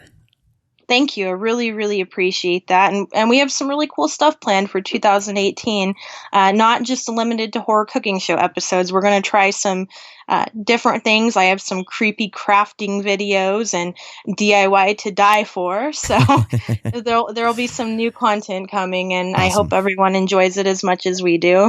Awesome. I look forward to that. So where can people find you online? What's the easiest place for people to find you? Easiest place to find me is on my website, which is thehomicidalhomemaker.com. I have links to all of my social media on there. On Twitter, I'm Homicidal Casey, K-A-C-I. Facebook, facebook.com/homicidal homemaker. Instagram.com/homicidal homemaker. What else is there? YouTube, youtube.com/homicidal homemaker. I'm pretty much homicidal homemaker or homicidal Casey on everything. Awesome. There will be a brand new version of the homicidalhomemaker.com, hopefully before Women in Horror Month is over, because this is the anniversary of launching the homicidalhomemaker.com and the first episode of the Homicidal Homemaker horror cooking show. It was important for me to do both of those launches during Women in Horror Month in the past. So I'd really like to get the new version of the site up during Women in Horror Month. And if you head over to that site, you'll be able to find all of my social media and links. And if you have a cooking question, you can feel free to send me one there. And if you have suggestions for a recipe that you'd like to see on the show, you can also use my contact form or email me from there. All right, Casey. Well, we wish you the best of luck, and we'll be. I'll make sure that I'll watch some videos and keep it playing throughout the night. Thank you. I really appreciate that. And we'll have you on. We'll have you on soon. We'll get something scheduled and have you on and talk some movies with us. Oh, that'd be awesome. I won't shut up, as you can tell, but when you start to open that can of worms about horror films, I really, really don't shut up. So I look forward to that. That'll be great. All right, Casey, thank you. We'll talk to you again soon. All right, thank you.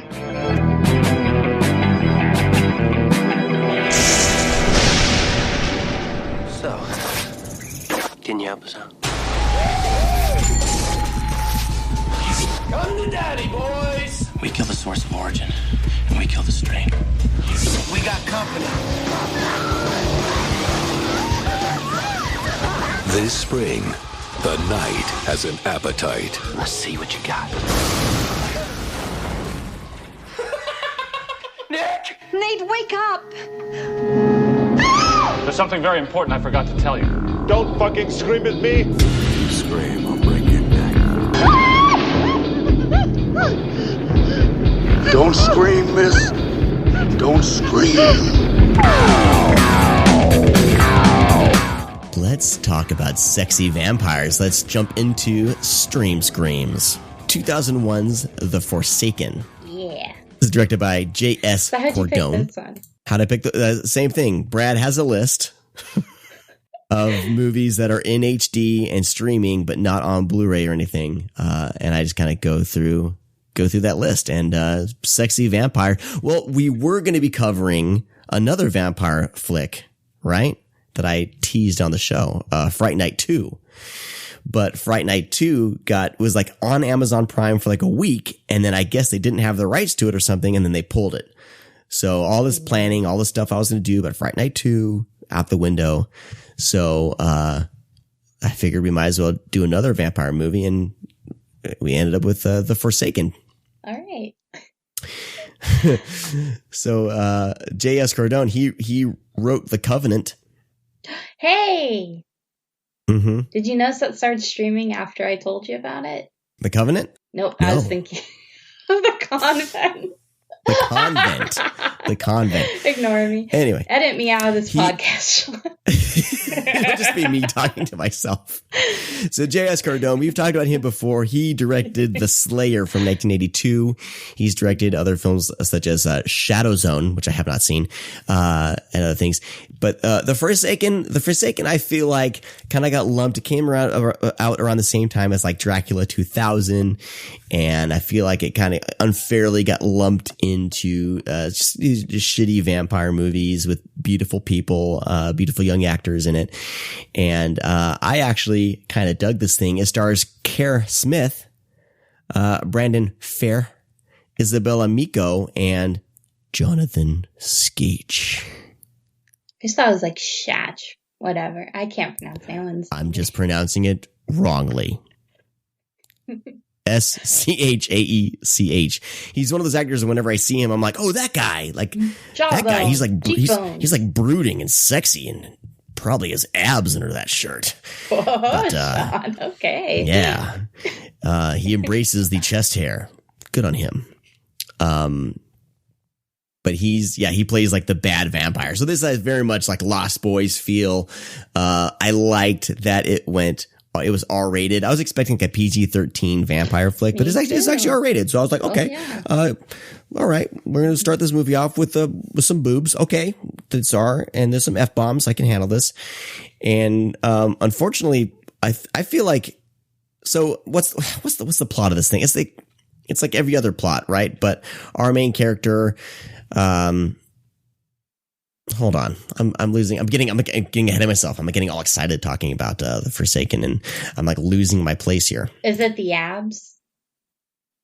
That did it, didn't it? Yeah, I'm thinking about abs. So Kerr Smith plays Sean, spelled the right way. Huh?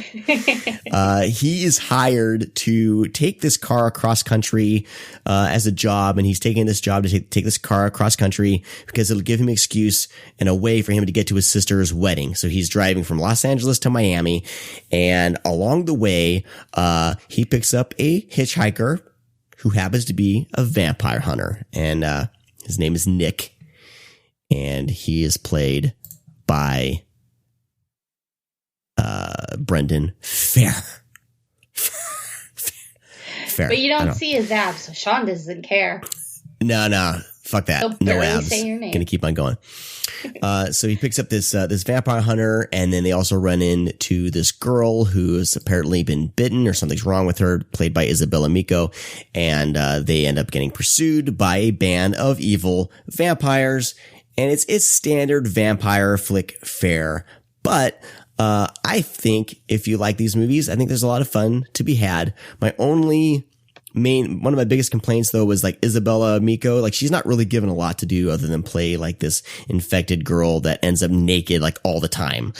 I don't think she speaks until like the last 10 minutes. Yeah. But which would be weird. Like I'm thinking about like the casting process. I'm like, all right, you're in this movie. You get naked a lot, but you don't talk until like the last 10 minutes. You cool with this? It's just very odd. I was hoping because she's on the front cover, right, of the poster and the DVD. Like she plays an integral part of the film in a way, but I feel like, I mean, it just felt a little exploitative. I can't talk. I feel like she's exploited a little bit, and I was curious. I was going to ask. I mean, we're in Women in Horror Month, and I'm curious what you would think about this film and how she's used. That was like my main complaint about the film. What do you think? Yeah, and there's a lead vampire woman who is amazing, and she's played by Fina Orush. Good Lord, I'm sorry about your names, everybody. The names in this film I'm sorry. And she's very sexy. She's very sinister in it. She's gorgeous, but she also doesn't have a lot of lines. But I didn't really get very much of an exploitative feeling. There are like, lingering shots of her naked, but it's not like the camera panning down her body. She's like, we're not in Michael Bay territory. And all the men who camera are around her, they're trying to help her. There's like no, I think it's actually pretty effective because her nudity, a lot of times people bullshit and be like, oh, well, you need to be nude in this because it makes you more vulnerable. I think that's actually true in this movie because she's just so tiny and delicate, and she really plays that she's in pain well. It actually just made me feel like, oh God, please help her. She's completely vulnerable right now. She really needs you. So I don't feel like they're like, oh, check out, she's gorgeous, but they're not like, oh, check her out, she's naked. I almost think like they're kind of confronting what people would assume her part in the movie would be. Right. Well, yeah. Well, and the one main time it happens, the main character Sean comes in and he's like, "Whoa, what the fuck are you doing?" So I mean, but yeah, I was curious. I was like, gosh, I don't know, what to feel about this. But overall, though, I think I really dug The Forsaken. What are your thoughts? I did too. This film as a whole. Yeah, I had always seen this poster. I remember when it first came out, and it's funny because I had a huge crush on Brendan Fair when I was young, because he was in Roswell, which was a show I loved, and he reminded me of like a young David Duchovny, with like a little bit of Brad Renfro thrown in. So that was my type. And I loved Kerr Smith. He was on Dawson's Creek. And so I was like, okay, so you're getting the kids from the popular teen shows and you're making another PG-13 crappy horror movie. And this was around the time I was getting like a little snooty about horror movies. I'm like, I only watch real horror. I'm not going to watch these glossy things anymore. And yeah, that's how it was marketed. And it's not PG-13. There's exploding heads in here. It's a lot grittier than I expected it to be. I was pleasantly surprised. It's a lot of fun. It's not really glossy. It's, you'll definitely get like near dark kind of vibes from it, but I wouldn't call it a straight ripoff. And if you're like me, I'm a huge sucker for like Southwestern road trip movies, especially in the horror genre. And especially when they take the time to film a lot at night and during the day. That's such a specific thing to enjoy, but I enjoy that. And so if you enjoy on the road horror movies where like all the action takes place on the road, little side stops, this did a great job. I think Jonathan was a little ridiculous as the vampire. He hammed it up a little bit more than I think the tone allowed for, but it didn't ruin it. Yeah. And it was interesting to see. There's one scene where he's like stalking someone and reciting Metallica lyrics to himself. I'm like, okay, you got me. I'm in.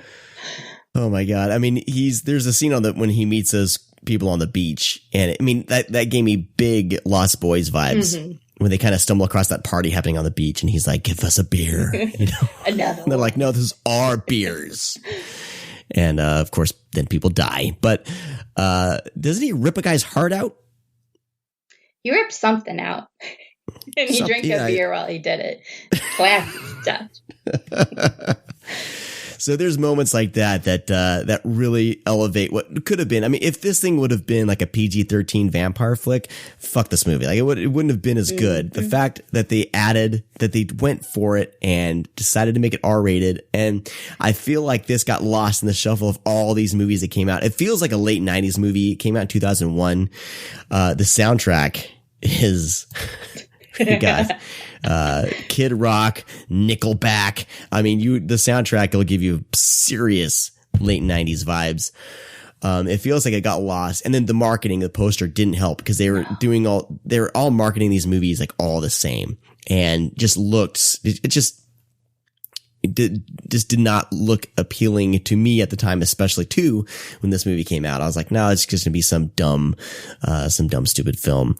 And it's great. I think, you should check it out. It's streaming on Vudu in HD. Looks pretty great.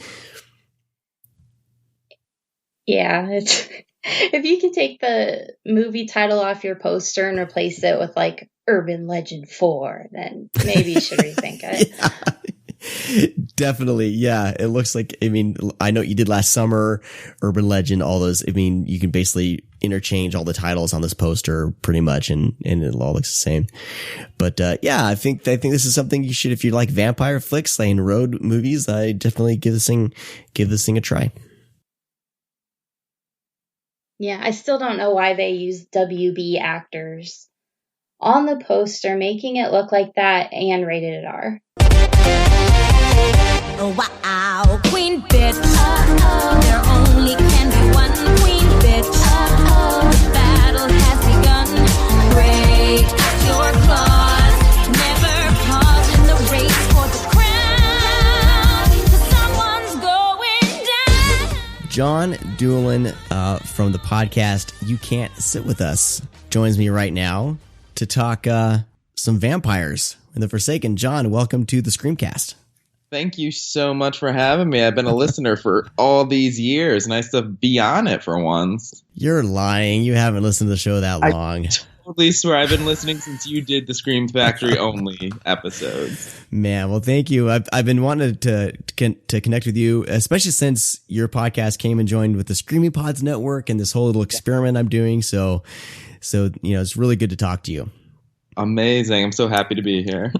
So the reason why I have you on is we chose The Forsaken as our one of our streams for for this episode, and you tweeted out that you tweeted to me that this movie kind of confused teenage Johnny in many ways. So I was like, man, I got to have John on here to talk about this, because there is some and Steph and I touched base on this just a little bit, but there is some homosexual I don't know, what would you call it, like they're high key undertones, I guess. Yeah. So I wanted to just, first of all, if we can just touch on that, and I guess go from there. What was the main thing that really caught your eye when you first saw this in the theater? I went with my dad to see this. My dad went to go see all the shit with me when I was a teenager. Like, that was like our bonding thing. He took me to a lot of gay movies, that poor man. But I was 16 years old when I saw this, and I was like, oh, it's just a vampire movie, just because I grew up watching horror. So I was like, oh yeah, cool. And I'm watching it, and like, first of all, it's got Keir Smith in it, who's the lead. And for any child of my age, you know that he is the gay boy from Dawson's Creek. Mm-hmm. So that casting was not accidental. And like, as the movie went on, like, you think like, oh, it's just like a little bromance. And then like, it just becomes this entire huge like HIV allegory. And like, 6-year-old John is just like, oh my God, Keir Smith is all sweaty and like fighting with Daddy Jonathan Sheck. And oh my God, Jonathan Sheck is grabbing the barrel of that shotgun that just happens to be at the crotch range of Keir Smith. So I was just like, it left me as a 16-year-old boy who didn't know what the hell he was at the time, because I was a late bloomer. Mm-hmm. It was just like, that movie is not what it seems to be on the surface. Mm. And of course, as I got older, you know, I would like research like the director. I watched all the director's films. He did like Wicked Little Things and Mummy and the Armadillo, and he also wrote The Covenant, which is also one of the most homoerotic horror films ever made. But I haven't seen The Covenant. I remember seeing that like when the trailers came out, and it was all around the same time. All these young kind of CW type, you know, horror movies were coming out, and they're all marketing the same kind of thing. So it just looked like one of those. Oh, I mean, it is like total and utter like hot garbage. But I mean, if you're like a gay teen boy, it's pretty much everything. Yeah. So did you? I saw you were. Did you rewatch the first second just for this conversation? Oh, I absolutely did. It's been a few years since I've actually seen it, so I was like, oh, I should just rewatch it real quick. So, what was your kind of in contrast for, you know, the 16-year-old you, and then rewatching it now, you know, as an adult? Like, what were there some? Did things kind of pop out even more this time around, or what? Absolutely. You know, as 16-year-old, like I was a virgin at the time. You know, I hadn't been dating. I dated girls for a while too back then. You know, so you know, we all go through phases. But you know, now it's like, you know, I have my entire sexual history to go through, and like you look at it, and it's like such this allegory for like unprotected sex, and like that's like a terrifying thing in the gay world. And a lot of like heterosexual people, they don't really think about it, but you know, the whole AIDS epidemic, it's terrifying.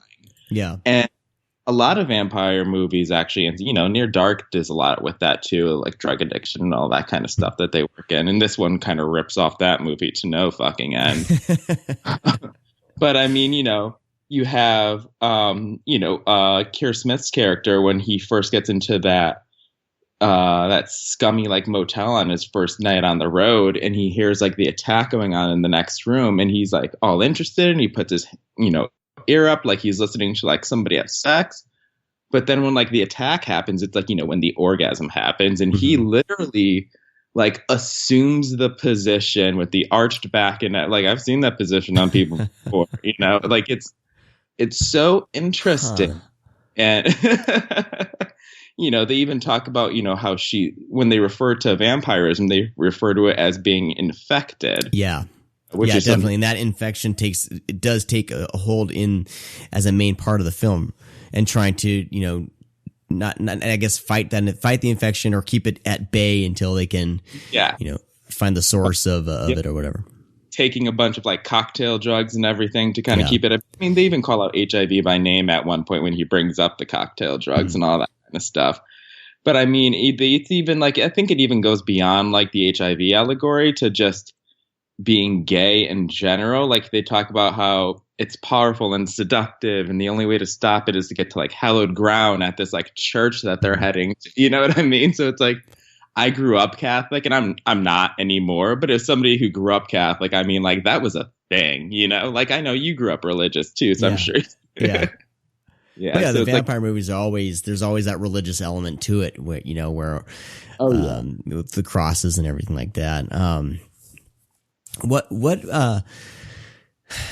Man, this movie it's so funny because I didn't even that didn't even register in my brain when I was watching, because I was just watching it as like, oh, this is just some CW version of Lost Boys or Near Dark, that's and with all vampire movies there always is that homoerotic aspect to it. I mean, the Kiefer Sutherland in The Lost Boys, like hands down, like there's like that sexual tension, between everyone. And that's always just kind of a, even if you think about like, the Anne Rice novels and Last Interview with a Vampire, there's always been that element to vampire films, and I've seen it. But me being, growing up, Christian and having that like, gay people are crazy, gay people are weird, I don't know. That always gave me that weird feeling in those movies. And now being, moving all past all that stuff, I just, it's always, that element's always been there. But I guess I just kind of overlooked it and it's just part of the vampire film. But this one, would you say this one more than the others kind of touched on that? I think Lost Boys and Fright Night pretty much take the cake when it comes to erotic vampires. Yeah. But as far as something that's like a little more modern, I think this one points to it a lot. And like it's for a couple different reasons, like the visuals too. When they have like these two bros come, like the vampires, they pull these two bros over to come like to steal their car and kill them or whatever. And Jonathan Sheck, who is like I said, he is like straight up a daddy in this movie. Like, and he makes this homeboy get down on his knees in front of him. Yes. He literally like shoves the gun in his mouth and he's pushing on the back of his head with his hair. It's like, I've seen that visual before too. With the gun, it's like, and he grabs the snake and it's like, oh, is that a snake you're choking, or are you just happy to see me? Right, I'm looking at that picture right now, actually. Yes. But yeah, this one has it a lot. And like I said, it's as I gotten older, the whole suppressing this thing with like a drug or something like that rings very true now. Like back in that time, it was, they had experimental drugs, and like now it's like every gay guy I know is on like the PrEP Truvada medication, which is it's to prevent HIV infection and stuff like, it's like a precautionary one, and like that's the new thing. So it's like being on that, you read more into this whole like drug suppression thing too and everything. Wow, I'm so glad that I have like your perspective on this, because like I said, I just wrote it off as just some. Just a modern-ish vampire film. Don't get me wrong, the movie's still kind of trash, Yeah, it's fun. It's fun trash, though. Yeah. We had fun with it. Because like I said, like when I was talking with Stephanie about this, I was pleasantly surprised by its R rating, because I just assumed this would just be some vampire light film. Yeah. And there's some teeth, pardon my pun, there's some teeth to it. And so I had a lot of fun bringing that. It's super bloody. Yeah. So and there's breasts everywhere too. And let me tell you, gay men love women's breasts, not in a sexual way. And like we love to see women like being in control of their sexuality and like things like that. So it's like, hell, the more breasts, the merrier in my book. Well, I mean, I would give an amen to that as well. I mean, on both levels, common ground. Yeah. Awesome. Well, John, thanks for bringing your perspective into this. That's it's just fantastic to be able to talk with you about that. And So where can people, I want to talk a little bit about your podcast while we have everyone's ear, cause I didn't even know you had a podcast until you hit me up about it. And I love it so much. Like you and, Spencer, right? Yeah. Spencer, who's, my best friend, he works, cause both him and we work on film sets together. So that's where we met. Yeah. And just you, I mean, it's just hearing both of you just kind of just talk about these movies and both your perspective is just, I love it so much. And I'm just sitting there with a grin on my face whenever I'm listening to it. So I want to make sure everyone checks this out. Like, cause you guys talk about all sorts of movies, but you do have that, you love horror movies. And so, but you're also a writer and a screenwriter, correct? Yeah, correct. In your own right. So, so when did you guys start doing the podcast? We started doing it, I think it was a little over 2 years ago. And we just kind of, cause we would just kind of like just shit talk with people all the time. And everyone's like, oh, you guys are funny. You should like record that. And we're like, oh, okay, I guess so. But, and then we kind of hashed out a format where we took like a bunch of like cult and queer cinema, and a lot of it's horror movies because fags love horror. Sorry, we use the F word a lot. If anyone gets offended, we can. But like gay people love horror, so we focus a lot on horror. We do a lot of camp movies. We do a lot of like things we call like sleepover movies, like things you would have seen as like a young kid at a sleepover and stuff like that. And we try to pick movies that we generally like because we don't like to like shit talk something. So we'd rather praise something that doesn't get a lot of attention more than anything. Yeah. I'm very much that way too. Like, it's easy to shit talk something, but it's exactly. Yeah. I'll still do some shit talking, but I'll move on. Well, I mean, we talk a lot of shit anyway. Right. That's just so long. That's just happening anyway. I mean, but that's the thing. You can kind of talk shit on something that is endearing to you. You know what I mean? Like you can kind of jab it a little bit, but, especially like with a movie like The Forsaken, there is a lot you can kind of pick apart and kind of have some fun with it and jab at it a little bit. But ultimately, like I have had a really fun time. Oh yeah, it's watching short, it, which is the best part. Yeah. So people can find your podcast over at screamingpods.com. It's right there. You also are on Twitter. And what's the best way for people to find you? Just through Twitter? Yeah, you could do. I go on Twitter and Instagram like all the time because I'm a junkie. So it's Johnny JOHNNY _ Doolan DOOLAN, which is both Twitter and Instagram are the same thing. Awesome, and all your links are there. So, John, thank you so much for talking with me, and I think we may have to work it out so you and Spencer come on for a full show. So I'm going to look into trying to arrange that, and amazing. It will be pretty fun. We'd love to. Awesome.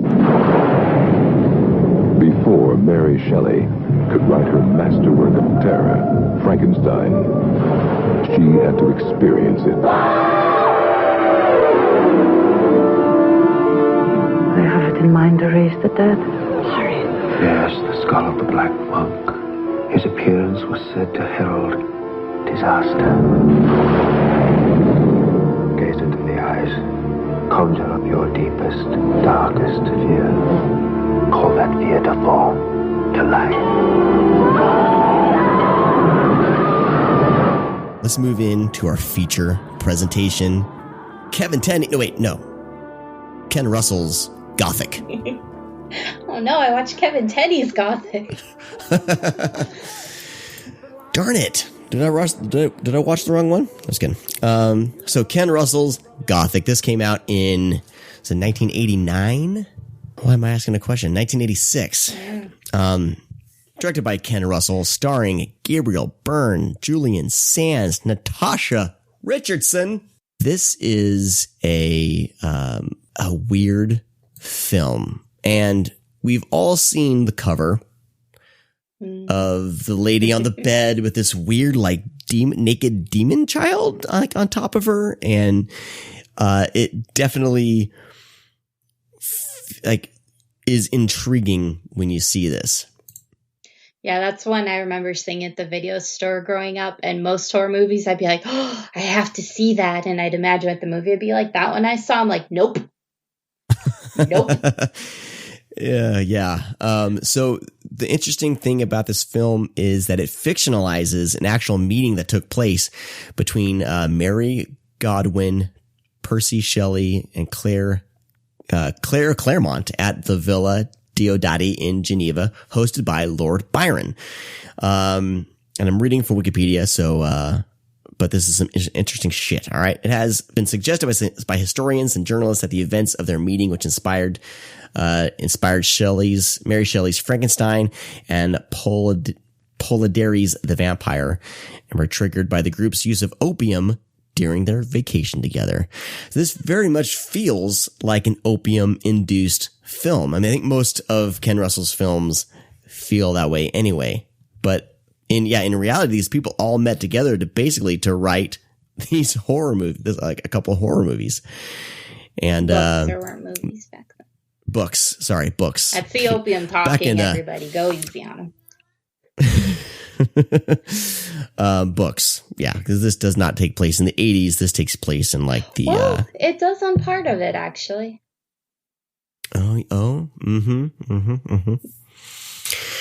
But and did I mention this character actor that always shows up? Damn it. What's his name? I'm looking. Oh, Timothy Spall. Oh yeah, from Harry Potter. Yeah, I love it when he shows up in movies. Because he plays kind of the like lead servant, or I don't know what his role is. He's the doctor. Is he the doctor? Yeah, and this is back in the times where traveling was such a chore that you basically just like, I'm coming to visit you. I'll be there for 7 months.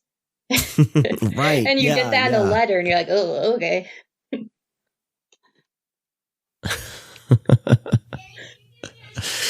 So this film is very Ken Russell. If you've seen his other films, definitely I was not surprised at the weirdness to it, like the weird sexual nature to it. He has a thing for like metal penises.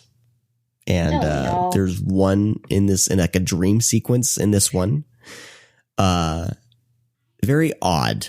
And I mean, to be fair, there's some mechanical yonic stuff too.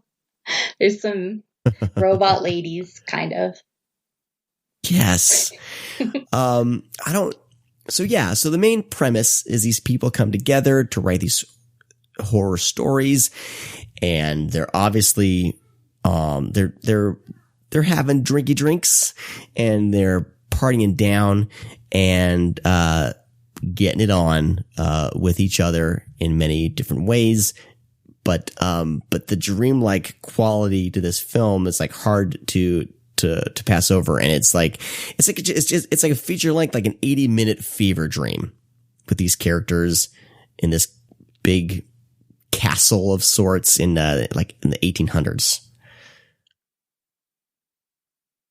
What do you think? What are your thoughts on this film? Yeah, it was interesting. I am a fan of Ken Russell, and part of the reason I'm a fan of him is because, he has certain threads running through his career, but I never really know what to expect from him.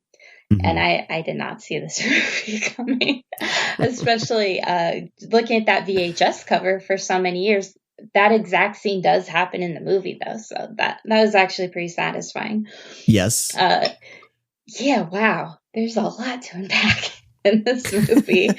I thought, it's kind of funny that it's based on that famous party where, Frankenstein, the modern Prometheus, was birthed from, because I guess I always pictured it like how it is in the beginning of Bride of Frankenstein, when they're just like very civilly, like around a fireplace, like, I think I have a spooky story, instead it's like these people juggling a lot of complex secret relationships with each other. Like 1 minute they're threatening to shove their head in a fire, and the next they're making love. It's a very heightened movie, even before things get super weird and super gross. It's one of those movies you kind of have to be in the right mood for, because it's very heightened. It's a little bit, there's a lot of theatrics in it. But thankfully, the actors are incredible. I mean, Gabriel O'Brien, Julian Sands, Natasha Richard, everybody, well known for being great actors, but they get this movie. They're in it all the way. Like they're like no inhibitions. Like they just went for it for sure. Yeah. And Julian Sands is just, I'm kind of a latecomer to appreciating him. But he is wonderful in this movie, and he's nude as well. But I'm sorry, that doesn't matter to the plot. But I first started to love Julian Sands with Warlock. I think it's the first thing that I saw him in as I was navigating through my own horror journey. Yeah, no, he's wonderful in this. And I'm a Gabriel O'Brien fan. Like, I've seen him play the devil and everything, but I've never seen him play a role like this. And it kind of makes me wish he would have done more roles like this throughout his career, because it's so controlled with the flamboyance, with the sexuality. Like, he's able to get right to the edge where it's gonna be too much. He pulls back, and it draws you in every time he pulls back. It's one of those movies where whenever it's sexy, you feel very uncomfortable that you just thought was sexy. It's a journey. I really enjoyed it. I could see how it would not be everyone's cup of tea. But if you, I don't know. I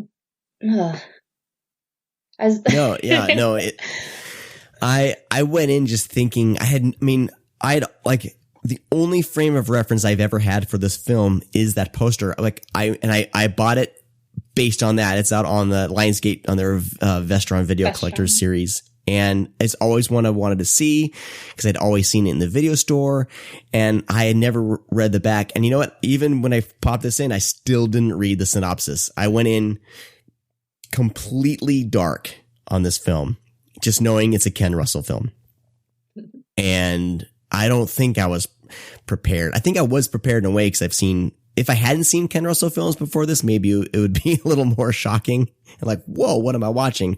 Because you're kind of expecting maybe just kind of this weird Victorian like monster flick. You get that stuff, but I had no idea about the history leading up to it, the backstory to it, with the whole Frankenstein thing and Mary Shelley and all that. But I went along for the ride. I had to, once I kind of saw where it was going, I was like, all right, time to pour a drink.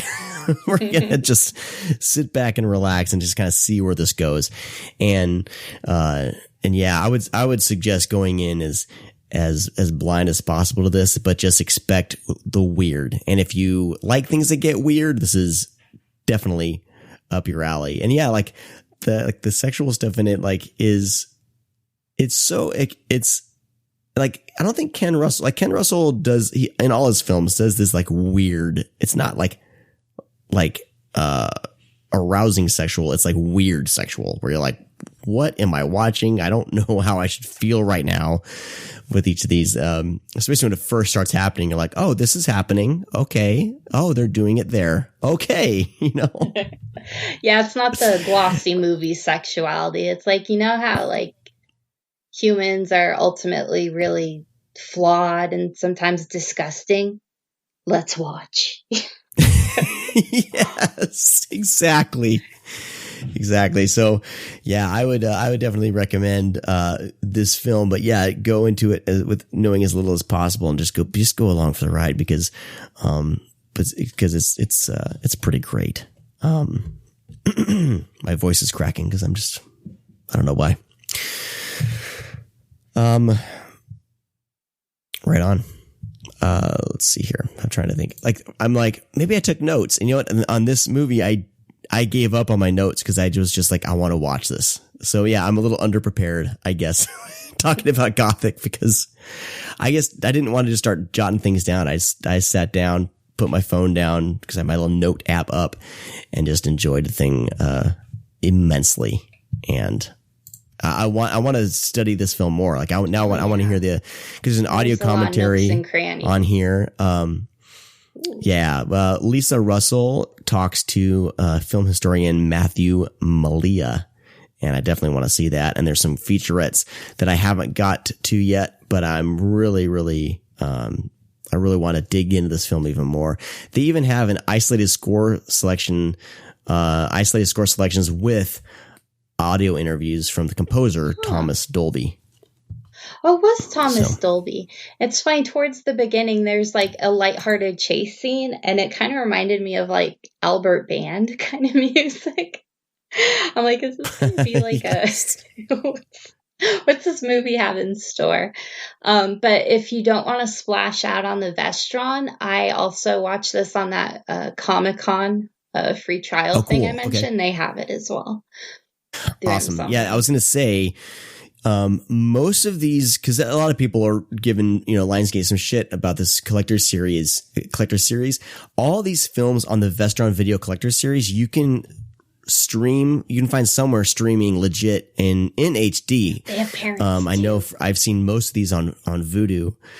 Yeah, like Parents is on there. I think everything we've talked about from the Vestron series is available on streaming somewhere. So you don't have to spend, these are pricier. You don't have to spend that amount of money to see the film. Definitely give these a rent. I think they're all worth watching.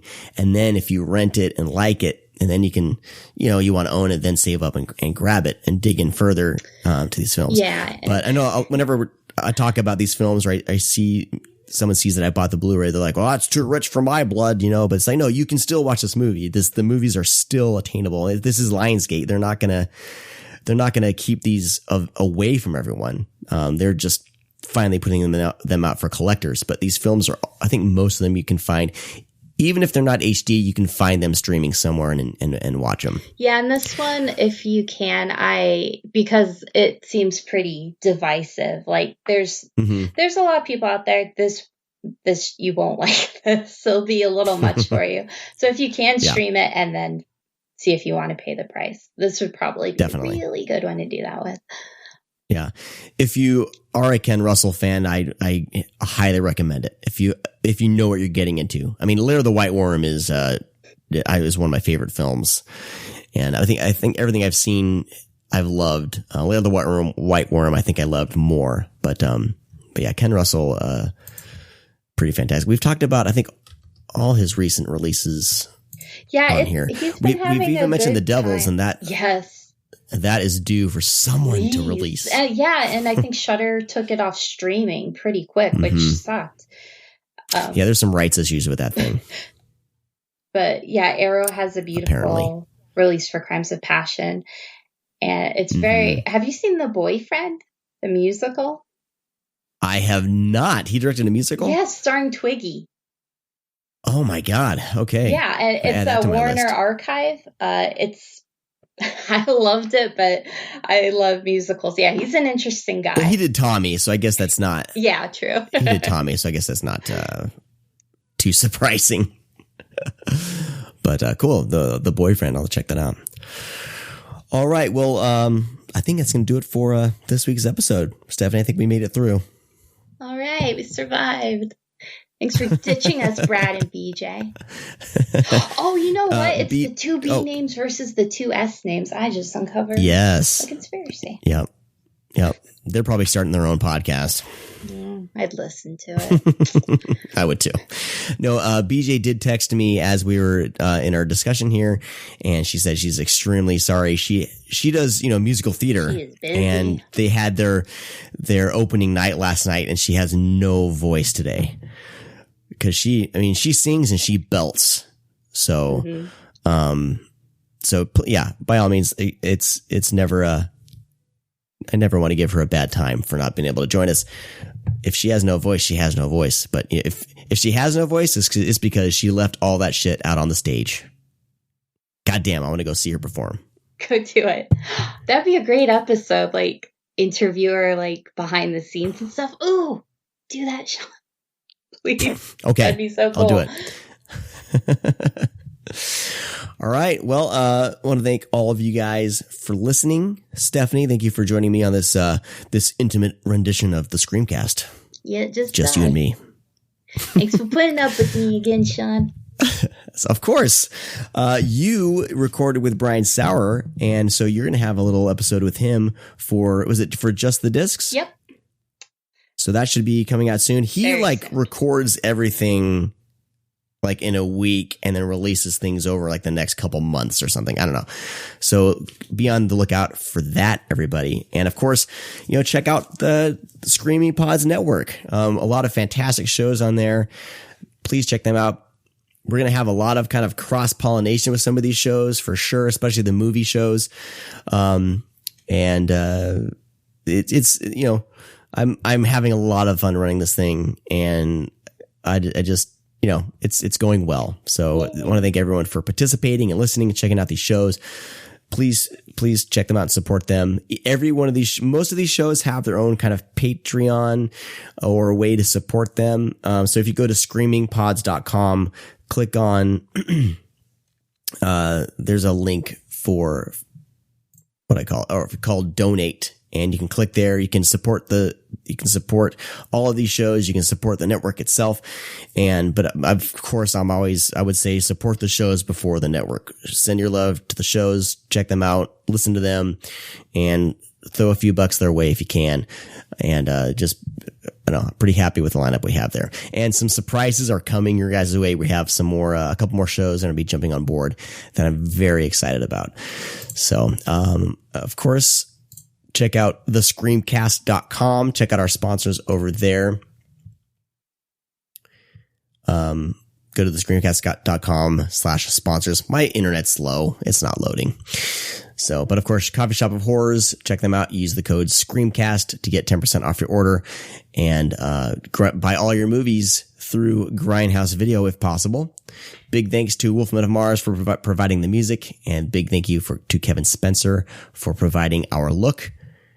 And next episode, a couple weeks from now, we are going to be doing a gigantic Vinegar Syndrome episode.